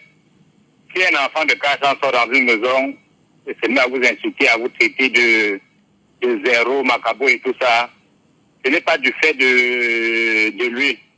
Ce n'est pas qu'il est un enfant têtu, non. C'est ce qui se passe chez eux. C'est ce qu'on apprend chez eux. Vous savez, quand la France ou bien l'Allemagne arrive au Cameroun, on regarde toujours ceux qui ont l'esprit faible et paresseux et on les monte pour les faire savoir que non, ce sont eux qui ont le droit sur certaines choses. On regarde maintenant les têtus et on commence à dire, vous voyez, ceux-là qui font ces choses, ça veut dire qu'ils ne veulent pas être avec nous. Je reviens maintenant sur le cas du tribalisme du style, vous allez rentrer chez vous. Aujourd'hui, au Cameroun et en Afrique, nous sommes surpris que les multinationales parviennent à donner aux Camerounais, pas des jeux de leur société, des maisons tissées. Jésus-Marie-Joseph. Les Occidentaux, les firmes occidentales parviennent par leur société à donner des terrains titrés aux Camerounais avec des maisons dessus. Mais toi-même, un propre Camerounais du nord, du sud, de l'est à l'ouest, ton propre frère parvient à te distinguer et dit que tu n'es pas chez toi. Vraiment, c'est déplorable. Donc, ce n'est juste qu'un montage colonial contre certaines personnes qui peuvent apporter un plus au Cameroun. Est-ce qu'aujourd'hui le peuple camerounais dans sa globalité, pour pouvoir lutter efficacement contre ce tribalisme-là, peut se lever et que des organisations brandissent des plaintes contre la France, contre l'Allemagne, qui ont été au fait même de la naissance du tribalisme au Cameroun? On peut bien le faire, mais sauf que tant que nous allons rester dans l'esprit colonial, on ne peut pas s'en sortir. Nous nous exprimons en français. Qu'est-ce que vous allez dire contre un français ou ce que vous en sortir? Vous ne pouvez pas. Mais par contre, si nous étions indépendants par notre monnaie, par notre langue, il y a des choses que nous pouvons expliquer à nos propres frères. Parce que les en bas d'en bas ne savent pas le tribalisme. Hein. Quelqu'un le disait tout à l'heure. Quand tu sors pour aller payer ton beignet haricot, tu ne cherches pas. Tu dis seulement que mamie beignet. Ou bien que quand tu vois nos frères qui vendent le Kessam, tu dis seulement que papa Kessam, donne-moi, c'est comme ça. Bon, le tribalisme maintenant fabriqué par les Occidentaux veut qu'à un certain niveau, que certaines élites ne parviennent pas à avoir la possibilité de gérer le pays. Et il y a des peuples dont la France a juré par la bombe nucléaire qu'au Cameroun, il y a 2 tribus. On l'a cité tout à l'heure. Que si jamais une personne de cette tribune veut prendre la présidence, on est face au Cameroun de la carte du monde. Alors justement ce que le peuple camerounais ignore de la France, on parle bien sûr de la classe politique française, c'est que jusqu'ici la France n'a jamais digéré le fait que le Cameroun a tenu tête à la France pendant la colonisation et a tué des milliers de Français dans la guerre, bien évidemment, de ce qu'on a appelé la guerre du nationalisme français. Il n'y a que le Cameroun et l'Algérie en Afrique qui ont suffisamment combattu la France, et il y a une haine viscérale vis-à-vis de la France contre ces Camerounais. Alors sachant en même temps qu'en arrivant, le pays Bamileke, je le dis, avant même Fernand de Pau, le pays Bamileke fabriquait déjà des armes à feu. Et le pays Bamileke était très avancé du point de vue de son anthropologie, de sa sociologie, et c'était des royaumes très bien organisés. Alors le but effectivement, plus pour aller avec les Allemands, il était important de fragiliser ceux qui étaient plus avancés que d'autres. Et ne pas se mentir, la politique était coloniale. Monter les plus faibles contre les plus forts. C'est ce qui s'est passé au Rwanda avec le peuple Tutsi et le peuple Hutu. C'est ce qui s'est passé bien évidemment au Congo belge, avec la Belgique qui bien sûr a tenté de monter les ennemis contre les autres. Et c'est le même phénomène qu'on a eu au Cameroun. Merci infiniment mon frère, très bonne journée à vous. Merci. 6 74 39 79 04. 6 74 39 79 04. 6 59 92 48 83. Appelez-nous également via le WhatsApp de l'émission au 6 91 98 60 98. 6 91 98 60 98. Tribalisme au Cameroun, tribalisme à ciel ouvert, promotion du tribalisme au Cameroun. À votre avis, comment lutter efficacement contre ce tribalisme-là? Et la question, je la posais encore. Allô, bonjour. Oui, bonjour, rebonjour, monsieur Michel. Bonjour, monsieur Saban, rebonjour. Oui, rebonjour, monsieur Michel. Lutter contre le tribalisme au Cameroun voudrait d'abord que l'on comprenne quelles sont ses origines, monsieur Saban. mais l'origine, comme le président le dit, est coloniale, mais quand j'étais petit, j'avais pris la carte d'identité de ma mère. J'avais vu sur la carte d'identité Egni Bamileke. Egni Bamileke. Oui, c'était écrit dessus. Egni Bamileke. Oui. Quand le président de la République, Aïjo, a constaté cela, il a demandé qu'on lui enlève d'ethnie dans les cas d'identité. Tout comme le président du Rwanda vient de le faire. Bon, à partir de là, si les gens qui nous gouvernent avaient de la volonté politique, c'est que le tribunal peut être éradiqué. Mais ils n'ont aucune volonté, ils instrumentalisent cela pour leur gain politique. Alors que nous, les gens d'en bas, en bas là, nous n'avons pas de problème. Nous n'avons aucun problème. C'est au sud-ouest. Je n'ai aucun ami qui est de ma tribu. Tous mes amis sont d'ici.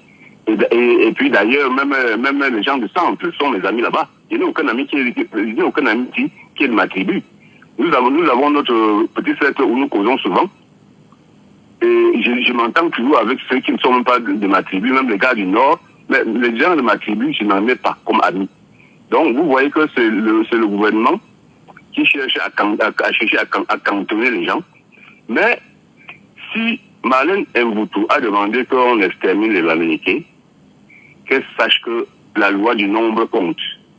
Elle ne doit pas ignorer ce qu'on appelle la loi du nombre et le courage guerrier de certains peuples au Cameroun, comme le peuple même Bamileke là et le peuple Fulbe. J'aurais bien souhaité de ne plus la citer parce que les autres peuples de la forêt là aiment enlever leur gibier du piège, le gibier déjà mort. Oui, permettez, M. Sabon. J'aurais bien souhaité, en toute humilité, de ne plus la citer parce que vous savez, il y en a qui se nourrissent de ce type de propos pour davantage pousser plus loin, on va dire, leur projet funeste en réalité. Et je ne souhaite pas, donc ne citez plus les noms, pour pouvoir nous éviter des choses qui ne nous ressemblent pas. Allez-y, cher monsieur. Oui, mais monsieur Michel, je vous ai dit, c'est le petit peuple qui a un grand nombre. Les élus là, et c'est une petite quantité. Je suis né dans un village à l'ouest qu'on appelle Fouquet. Le fils de mon oncle était la troisième personnalité de l'UPC, King Aben. Il était la troisième personnalité de l'UPC. Les colons ont profité de cela et ont décimé. Il y a eu plus de 2000 morts dans un petit village. Les gens peuvent vous le dire, les gens peuvent vous le dire. Non, mais attendez, ça c'est quoi? C'est sous le maquis? C'est sous la lutte pour le nationalisme, c'est ça? Et c'est ça. Alors, les vrais maquisards qui étaient les Français ont tué au moins 1 million de Bamileke avec le napalm, il faut bien sûr le rappeler. Ici chez nous à Foucault, c'était pire, monsieur Michel. Voilà, ça c'était la France. Le napalm, jusqu'à ce que même les poulets étaient brûlés dans les maisons. Après, on les a rassemblés dans des camps, comme les camps de concentration où nous sommes encore aujourd'hui. Oui. Donc, si quelqu'un était dans son village où il pouvait élever ses chèvres et ses porcs et ses canards et puis ses poules, on les a rassemblés dans les camps de concentration où nous sommes encore jusqu'à nos jours cantonnés. Monsieur Michel, pour le tribalisme, le petit peuple... Est-ce que le petit peuple camerounais, excusez, je vais parler un peu comme au quartier, est-ce qu'il n'y a pas un peu de bêtises qui anime les Camerounais qui sont dans la promotion de ce tribalisme sans même comprendre les origines? J'essaie bien sûr de replacer. Dire déjà que en arrivant, je parle bien sûr des Allemands, en arrivant, le Cameroun avait ses royaumes. Et le royaume Bamileke, dans sa globalité, était très organisé. Comme dans le nord, l'extrême nord du Cameroun. Tout était très organisé. Et on arrive, on se rend compte que c'est des gens qui connaissent c'est-à-dire que leur histoire. Ils sont capables de te parler de leur antériorité sur 4, 5 ou 6 générations par le passé. Et je vais dire, l'Occident, les Allemands se rendant compte que ce peuple était très avancé, il fallait tout faire pour le réduire. Non seulement l'a réduit, mais ce peuple connaissait déjà fabriquer l'arme à feu. Avant même l'arrivée de Fernand de Pau, qui a découvert le Rio dos Camarouès. Et aujourd'hui, les Camerounais s'amusent quand même chaque jour à promouvoir cela. Et finalement, ne pas punir aussi, monsieur Sabon. C'est fait à dessein, semble-t-il. Monsieur Michel, le peuple Bamileke était organisé et puissant. vous voyez toutes les danses de l'Ouest. C'est l'Ouest bamileke. Ce sont des danses guerrières. On fait la main comme si on lançait la flèche. Ce sont des danses guerrières. Mais les Allemands sont partis depuis, M. Michel. Les Français sont partis. C'est le gouvernement en place qui devait... Oui, mais le gouvernement en place est un gouvernement français. Est-ce qu'il faut pas le dire, monsieur Sabon? Je m'explique. Oui, il est français. Il est français parce que les accords coloniaux pèsent encore sur le Cameroun et la mainmise de la France est encore très présente sur le gouvernement camerounais partant du chef de l'État. C'est une réalité. Raison de plus pour voter, trouver un leader et faire les états généraux du pays pour mettre des bonnes bases. Comme je vous ai dit, ce mérite des états généraux. Parce qu'ils sont partis sans partir. Les colons sont partis sans partir. Ils ont laissé leurs sous-préfets. Les sous-préfets sont là. Donc, nous devons voter sur le vote. Parce que chacun se rend au bureau de vote avec son bidon d'essence. Comme ça, nous avons notre leader. Attention. Le leader va nous organiser. Attention. On ne va pas vous... Non, on va pas... On met les bases d'un bon pays. Très bien, merci beaucoup. Mais on n'est pas d'accord. C'est bon, merci. On n'est pas d'accord avec l'approche que des gens aillent voter le bidon d'essence. Vraiment. Je vous en prie. Il ne faut pas qu'on nous dise que la radio est là pour monter des gens contre X ou Y. On ne veut pas. Pardon. Un auditeur nous attend depuis quand même de longues minutes sur WhatsApp. Allô, bonjour, sur WhatsApp. Bonjour, Michel. Oui, c'est Bertrand. Oui. Alors, enfin, vous êtes là. Vous avez tenté en début d'émission de nous parler un peu de la question du tribalisme. Nous y sommes maintenant. Que voulez-vous évoquer, Bertrand? Oui, exactement. Je voulais parler de la dame que les autres viennent de parler tout à l'heure. Mais je voulais commencer sur ceci. Il ne faut pas toujours qu'on jette la pierre à la France, à l'Allemagne, parce qu'il faut aussi copier des bons exemples. Par exemple, je vis en France dans un pays qui est constitué de beaucoup de tribus, comme les Normands, les Marseillais, les Corses. Mais c'est un pays qui s'entend, il n'y a pas de tribalisme ici. Quand tu es français, tu es français. Non, attention. La France est consciente de ce qu'elle a fait au Cameroun, comme dans tous les pays africains. On s'entend très bien, Bertrand. Ça veut dire quoi? La France a bien pris soin de protéger son peuple à lui, de ne pas morceler son peuple. Maintenant, pour pouvoir mieux s'imposer sur le continent africain, notamment au Cameroun, en respectant le code noir qu'on appelle la charte de l'impérialisme, dont je vous inviterai à lire le premier article qui dit bien, notre mission est de diviser pour mieux régner. Ce n'est qu'une réalité, chers frères. Mais monsieur Michel Gatou, le peuple camerounais n'est pas un peuple primitif. Le peuple camerounais est un peuple intelligent et c'est une volonté politique. S'il y avait une volonté politique contre le tribalisme, moi je crois que quand j'étais jeune, je ne connaissais pas ce tribalisme-là. Et j'ai encore la femme d'un oncle qui est du Sud, qui m'appelle tous les jours comme ma mère pour demander si j'ai pris les médicaments, si je vais bien. Mais c'est une femme du Sud. Elle est comme ma maman. Donc s'il y avait une volonté politique au Cameroun pour interdire le tribalisme, ça ne devait pas exister. C'est parce que ce truc est fait à des fins politiques. Comprenez bien. Parfaitement. Aujourd'hui, le tribalisme est accentué dans les réseaux sociaux. Pourquoi? Parce qu'il y a les élections 2025 qui approchent. Et si on parle de Bamileke tout le temps, c'est parce qu'il y a un candidat qui est de cette origine, qui se présente et qui est un candidat sérieux. C'est pourquoi on parle de Bamileke. Je vais vous prendre l'exemple sur des personnes, parce que j'ai suivi un auditeur tout à l'heure dire qu'on ne porte pas plainte aux personnes qui sont tribalistes en Occident. Moi, je sais qu'il y a un monsieur que je ne donnerai pas, que je ne citerai pas le nom, qui a sorti la machette qui devait tuer tous les Bamileke. Mais on a porté plainte contre ce monsieur ici en France.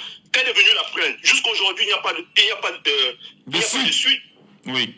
Donc, quand vous voyez cette dame que vous avez parlé, elle n'est pas seule. Et toutes ces dames qui sont tribalistes ici en Europe sont mariées aux Caucasiens.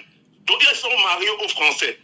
Et quand vous avez une dame qui est mariée aux Français et qui est tribaliste, en sachant que sa fille ou son fils est métis, et qui subit aussi cette injustice en France. Parce que bientôt, on aura Marine Le Pen qui va devenir chef du gouvernement français. Il y a les élections parce que je ne sais pas si vous avez suivi que l'Assemblée a été dissoute ici. Ça, on le sait. Les élections on le sait très bien, on le sait très bien. Voilà, quand vous avez des dames comme ça, qui vous disent qu'elles sont intellectuelles et qui se mettent à brandir la fibre tribalistique comme ça, mais ça donne... On ne sait même pas quoi dire. Ça fait vraiment mal parce que le Français qui se met à côté, qui déjà prône, qui se bat pour que le Front National n'arrive pas au pouvoir, mais qu'est-ce que le Français dit? Entre vous les Camerounais, vous vous entretuez. Combien de fois ici en France, moi je vous dis quelque chose que j'ai remarqué ici en France, Michel. Quand vous entrez dans le métro ici, vous êtes un noir, que vous soyez la femme du blanc, noir ou métis. Le blanc, quand il entre dans le métro, il ne se pose pas de questions. Qu'il soit assis à côté d'un voleur ou n'importe quoi, il va d'abord s'asseoir à côté de son frère blanc ou de sa soeur blanche. C'est quand il n'y a plus de place qu'il vient s'asseoir à côté du noir. C'est comme ça le blanc. C'est-à-dire qu'il y a cette solidarité entre le blanc que le noir doit copier. On ne s'aime pas entre nous les noirs. Là au Cameroun, pour construire, on ne peut pas construire un pays divisé. On ne peut pas dire ouais, on est Camerounais et on est divisé. Comment voulez-vous qu'une équipe nationale du Cameroun va jouer avec des gens qui disent « Moi, je suis Bassa, moi, je suis Bamileke, moi, je suis ceci ». Vous allez gagner le match comment? Il faut déjà penser à ça. Donc même les personnes qui créent ce tribalisme-là doivent penser à ça, même si c'est pour des raisons politiques, qui se disent... Mais attendez, la politique est sale en réalité. La politique n'a pas... Le politique a ses ambitions.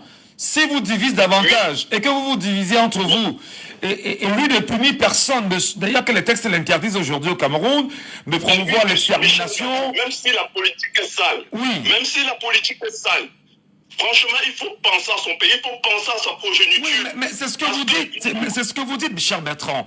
Je dis encore que la politique étant sale, le politique, il est sale, et son but, justement, c'est de s'éterniser au pouvoir. Alors, justement, qu'est-ce qu'elle a de faire?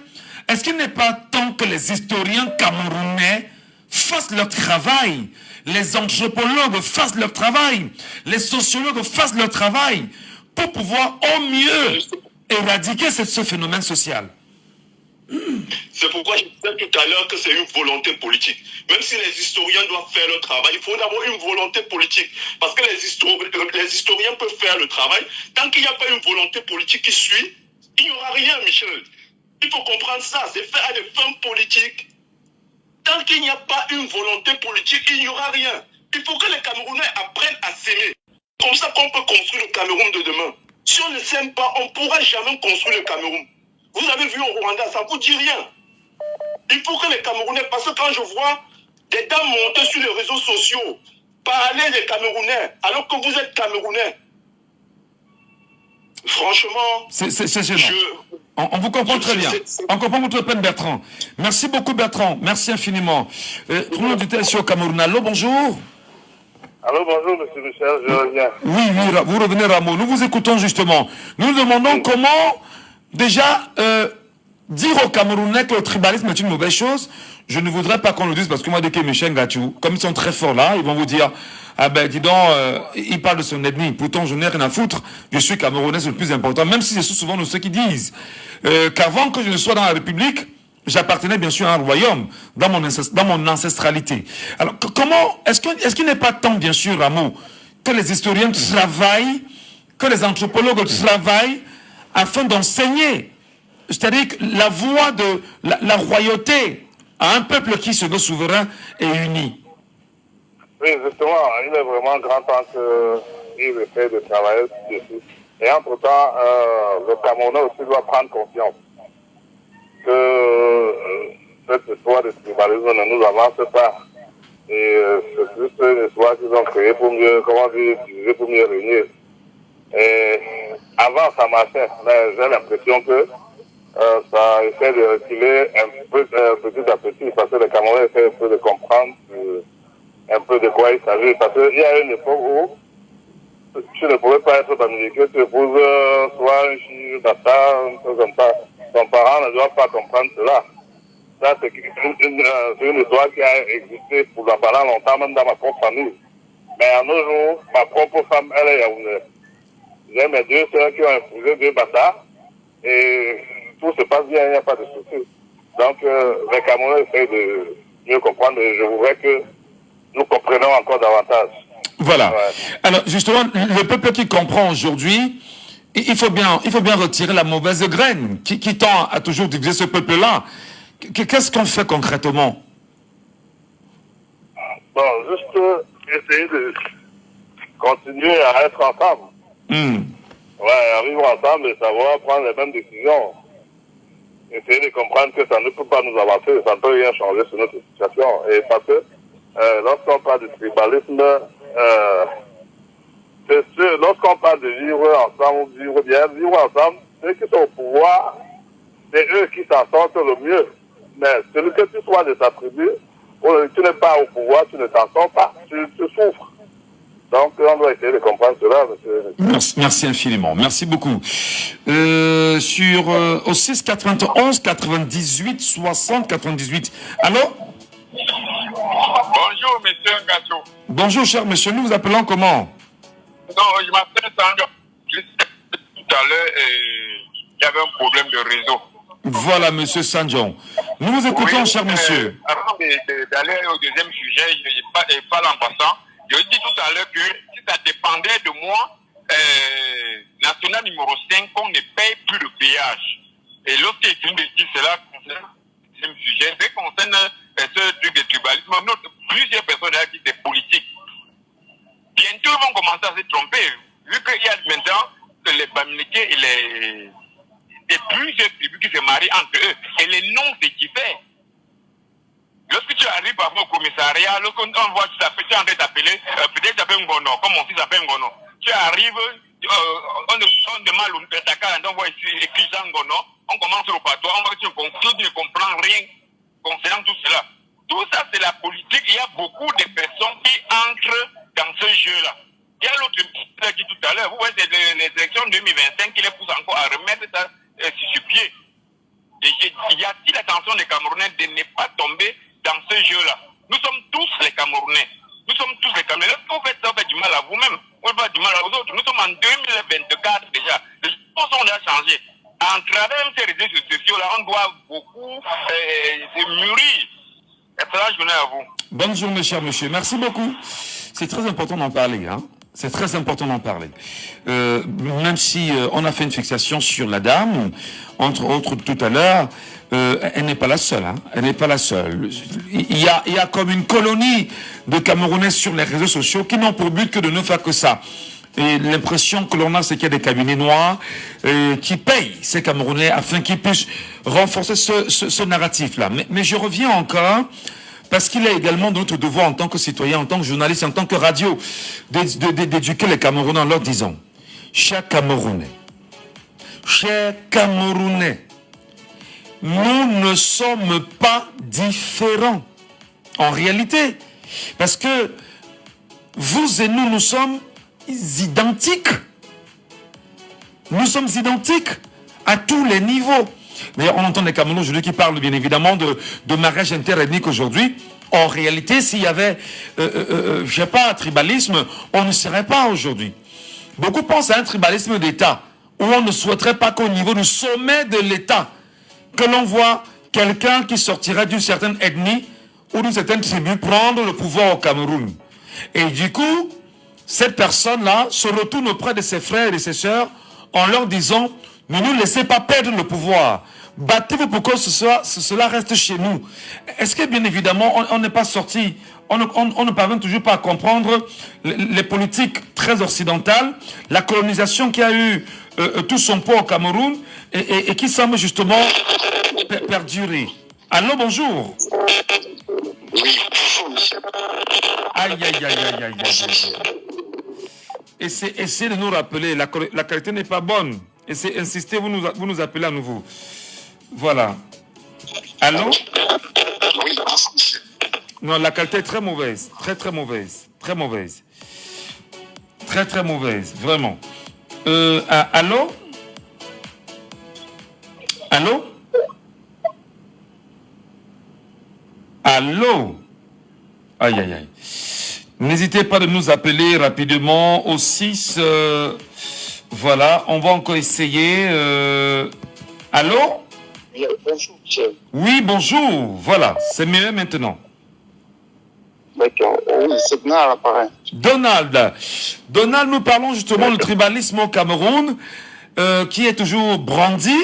Les réseaux sociaux aujourd'hui étant devenus le terrain par excellence pour la promotion du tribalisme. Et d'ailleurs, il y a comme une lutte permanente des Camerounais sur les réseaux sociaux. Partant des réseaux sociaux pour la société également, est-ce qu'il n'y a pas lieu, Donald, de mettre tous les moyens possibles aujourd'hui pour lutter efficacement contre la division entre peuples camerounais? C'est même urgent, l'urgence s'impose parce qu'il faut le dire, nous sommes dans une certaine cosmopolité où on a pratiquement plus de 250 ennemis. Et s'il fallait que chacun puisse mettre en avant son ennemi, pourtant, il faut le dire, la nation n'est que l'aboutissement de la transcendance des différents ennemis et du communautarisme. Moi, je dis, il faudrait qu'on fasse très attention parce que il y a une certaine porosité au niveau en termes de projets politiques. Il y a une certaine porosité en termes même d'offres politiques. Du coup, les gens plus, par manque de projets, par manque de pertinence dans le discours politique, vous opposez la tribune afin de, je voulais dire, de s'imposer. Mais sauf que, il faut le dire, nous, la chance qu'on a au Cameroun, c'est que le peuple camerounais est assez mature pour ne pas se laisser apporter par ce type de discours. Oui. Parce que moi, j'ai dit, le tribalisme, c'est la chose de faire. Lorsque quelqu'un ne peut pas vous opposer des arguments assez conséquents, assez subséquents, et vous opposez plutôt la tribu, il a autre chose derrière la tête. Et moi, je pense que, comme je me tue et je me dis, si en 2018, en 2025, le candidat qui va brandir la tribu comme élément est de facto disqualifié. Parce que je ne vais jamais voter quelqu'un parce que vous êtes mon frère, par solidarité de fraternité, je dois vous voter. Non. C'est la pertinence de votre projet qui fera que je puisse vous donner ma voix. Absolument. Et maintenant, quand vous regardez, ce discours est entretenu par tout le monde. Personne aujourd'hui ne peut pas dire que c'est la paternité à malin de vous tous. On a des précédents. Vous-même, vous avez lu certains. On a eu aux dernières élections, un monsieur d'un président je veux dire, un membre, un militant d'un parti politique nous a dit qu'ils ont trop cotisé. Ça allait tout débourser. Quand il dit nous, c'est pour qui? Mais personne ne sait aussi que nous, c'est pour qui? Nous avons assez cotisé, il est temps de bouffer. C'est quoi l'objectif? Est-ce qu'on donne un pareil discours? Vous avez eu au contentieux un pareil discours pareil. C'est vrai que le contentieux c'est un peu plus différent, mais lorsqu'on est un homme politique, on doit tout faire pour se départir du tout discours qui ont tendance à nous rattacher à notre tribu. Parce que il faut le dire, comme quelqu'un l'avait dit, que la beauté d'une panthère, ce n'est pas un point, mais c'est la multiplicité des points de la panthère qui fait la beauté d'une panthère. Je pense que le Cameroun est dans ce schéma-là. Nous, aujourd'hui, nous voulons être une nation. Et pour être une nation, on va transcender les clivages ethniques. On va transcender les clivages linguistiques. Et enfin, de construire, je veux tenir à dire cette myose où tout le monde va se sentir en sécurité, où tout le monde va se sentir garanti par un certain... Mais pour transcender, il faut déjà punir au moins, non, Donald? Vous dites? Pour transcender, il faut déjà punir ceux qui s'amusent avec la division des Camerounais. Oui, justement, il y a les lois existent, mais est-ce que ces lois sont assez dures? Moi, je pense qu'il faut même que l'antique entre en jeu, que l'antique joue son jeu, parce qu'aujourd'hui, les gens savent que, par exemple, dans les plateaux de télé, c'est difficile de tenir, mais on sait qu'on a un passe droit qui sont les réseaux sociaux, où on peut aller là-bas vomir. Mais n'oublions pas que combien de personnes ont même l'éducation, même, je voulais dire l'éducation de la consommation des réseaux sociaux. Allez, entrez dans les forages politiques, vous allez voir du miracle là-bas. Ne mettons pas ici. Faites une enquête. C'est-à-dire, il faut investir les différents forats des partis politiques. Vous allez vous comprendre. Regardez par exemple, je voulais dire, l'affaire Mystère Fekafou. Vous allez vous rendre compte qu'il y a des partis politiques, c'est-à-dire à travers certains membres qui ont pris position. On vous demande pourquoi vous l'avez fait. Ils vont vous rattacher certains, parce que, bon, hier, l'État a soutenu Parce que vous comprenez donc que nous sommes dans la politique, nous sommes dans la manipulation, parce que face à la porosité, face à la pauvreté des projets politiques, on ne peut que nous opposer l'invective. Et moi, je dis, ça ne nous fait pas construire et ça ne nous donne aucune garantie que demain, l'après-Biya pourrait être encore saine, on pourra avoir des jours, je voulais dire, des jours radieux devant nous. Que chacun fasse son ami, que les discours politiques soient soignés. C'est surtout eux, parce que ce sont eux les porte-étendards. Alors, justement, ne partez pas. À ce que vous dites justement, il y a donc lieu d'interpeller, si on s'en tient à la position des acteurs politiques, il faut bien sûr qu'ils encadrent leurs militants, leurs sympathisants, afin de ne plus verser dans ces pratiques langagières. Tout à fait. Qui ne dit rien consent. C'est vrai que de quand Viendront me dit que non. Et il parle à l'air propre. Non, mais si déjà les leaders ne peuvent pas se solidariser, ça veut dire qu'ils sont consentants. Il faut qu'on le dise. Parce que moi, par exemple, vous vous souvenez, de 2018 à 2021, il y a eu une campagne qui avait été lancée contre certains militants de certains partis politiques. On disait parce que ils ont soutenu certains artistes musiciens parce qu'ils auront soutenu un candidat aux élections présidentielles. Du coup, ils étaient personnes non grates en Europe. C'est des comportements que tout le monde devrait s'offusquer. Oui, mais là, permettez qu'on ressent les choses. Ça n'avait rien à voir avec l'ethnie quand même, hein. Ça avait plutôt à voir avec la politique. Non, c'est ce que vous le dites. Il fallait suivre ces gens-là. Il faut suivre dans les réseaux sociaux. Attention. Vous n'avez pas conçu un narratif qui ne soit pas vrai quand même, et non, on vous laisse faire. Je rappelle. Les archives sont là. Oui, les archives sont là. Mais nous tous, nous sommes au fait de la situation. C'était bien évidemment, permettez, la brigade anti-Sardina. Et vous le savez très bien. Permettez. Cette brigade anti-Sardina qui est bien installée en Europe aujourd'hui n'a pas en son sein les composantes de toutes les ethnies du Cameroun. Nous sommes d'accord. Et dans leur combat, effectivement, c'est parce qu'il y a des artistes qui au Cameroun, qui en 2018 avaient choisi de porter, on va dire, le vêtement du Rassemblement démocratique du camerounais. Ils se sont offusqués en leur disant, vous ne viendrez plus jouer ici en Europe. Et ça n'avait rien à voir avec Sibi, mon frère, vraiment. Merci beaucoup, Donald. Merci infiniment. Merci beaucoup, Donald, vraiment. Merci. Allez, madame, messieurs, on prend l'auditeur. Allô, bonjour. Oui, monsieur Ngatou. Oui, monsieur. C'est le carrefour Agib qui revient encore. Fidèle, pour finir. Oui. Bon, tout à l'heure, on est en train de parler de privatisme au Cameroun, n'est-ce pas? Oui. Je vais aller au franc-parler. Mes amis intimes sont des centres et du sud. Hein? Oui. On marche ensemble, on se collabore. Même les problèmes politiques là, quand ils arrivent, nous faisons le combat entre nous. Hein? Parfois même pour se moquer des dirigeants. Mais il n'y a jamais eu de haine. Mais maintenant, je vais vous conter quelque chose dans mon groupement. Dans mon groupement même, il y a le tribalisme. Hein? Et dans mon groupement même, dans le secteur, il y a le tribalisme. Vous imaginez qu'on vient dans un groupement, quand on crée un comité de développement pour arranger le village, quand tu lèves la main pour être à la tête, on dit que non, c'est l'enfant de tel quartier, c'est pas du tribalisme. Certains quartiers disent que c'est eux qui vont gérer. C'est pas le tribalisme. Donc, c'est une maladie qui regarde quand il y a quelque chose à manger, où il y a un pouvoir, où on veut prendre quelque chose. Franchement, au Cameroun, il ne faut pas dire qu'il y a le tribalisme au Cameroun. Ça vient toujours quand il y a question de poste à pouvoir. Soit les élections, en dehors de ça, les Camerounais s'entendent beaucoup. Merci. C'est mon cas. Je suis allé jusqu'à Ndom, à Kololinga. J'ai marché, j'ai vu les choses. Hein, et je suis au Carrefour Agib, plein des gens de centre de sud. On s'entend. Mais quelquefois, mais si maintenant l'élection, maintenant ils vont dire que non, je suis de l'Ouest. Tout de même, je vais dire qu'ils sont de centre et ne seront pas à la tête.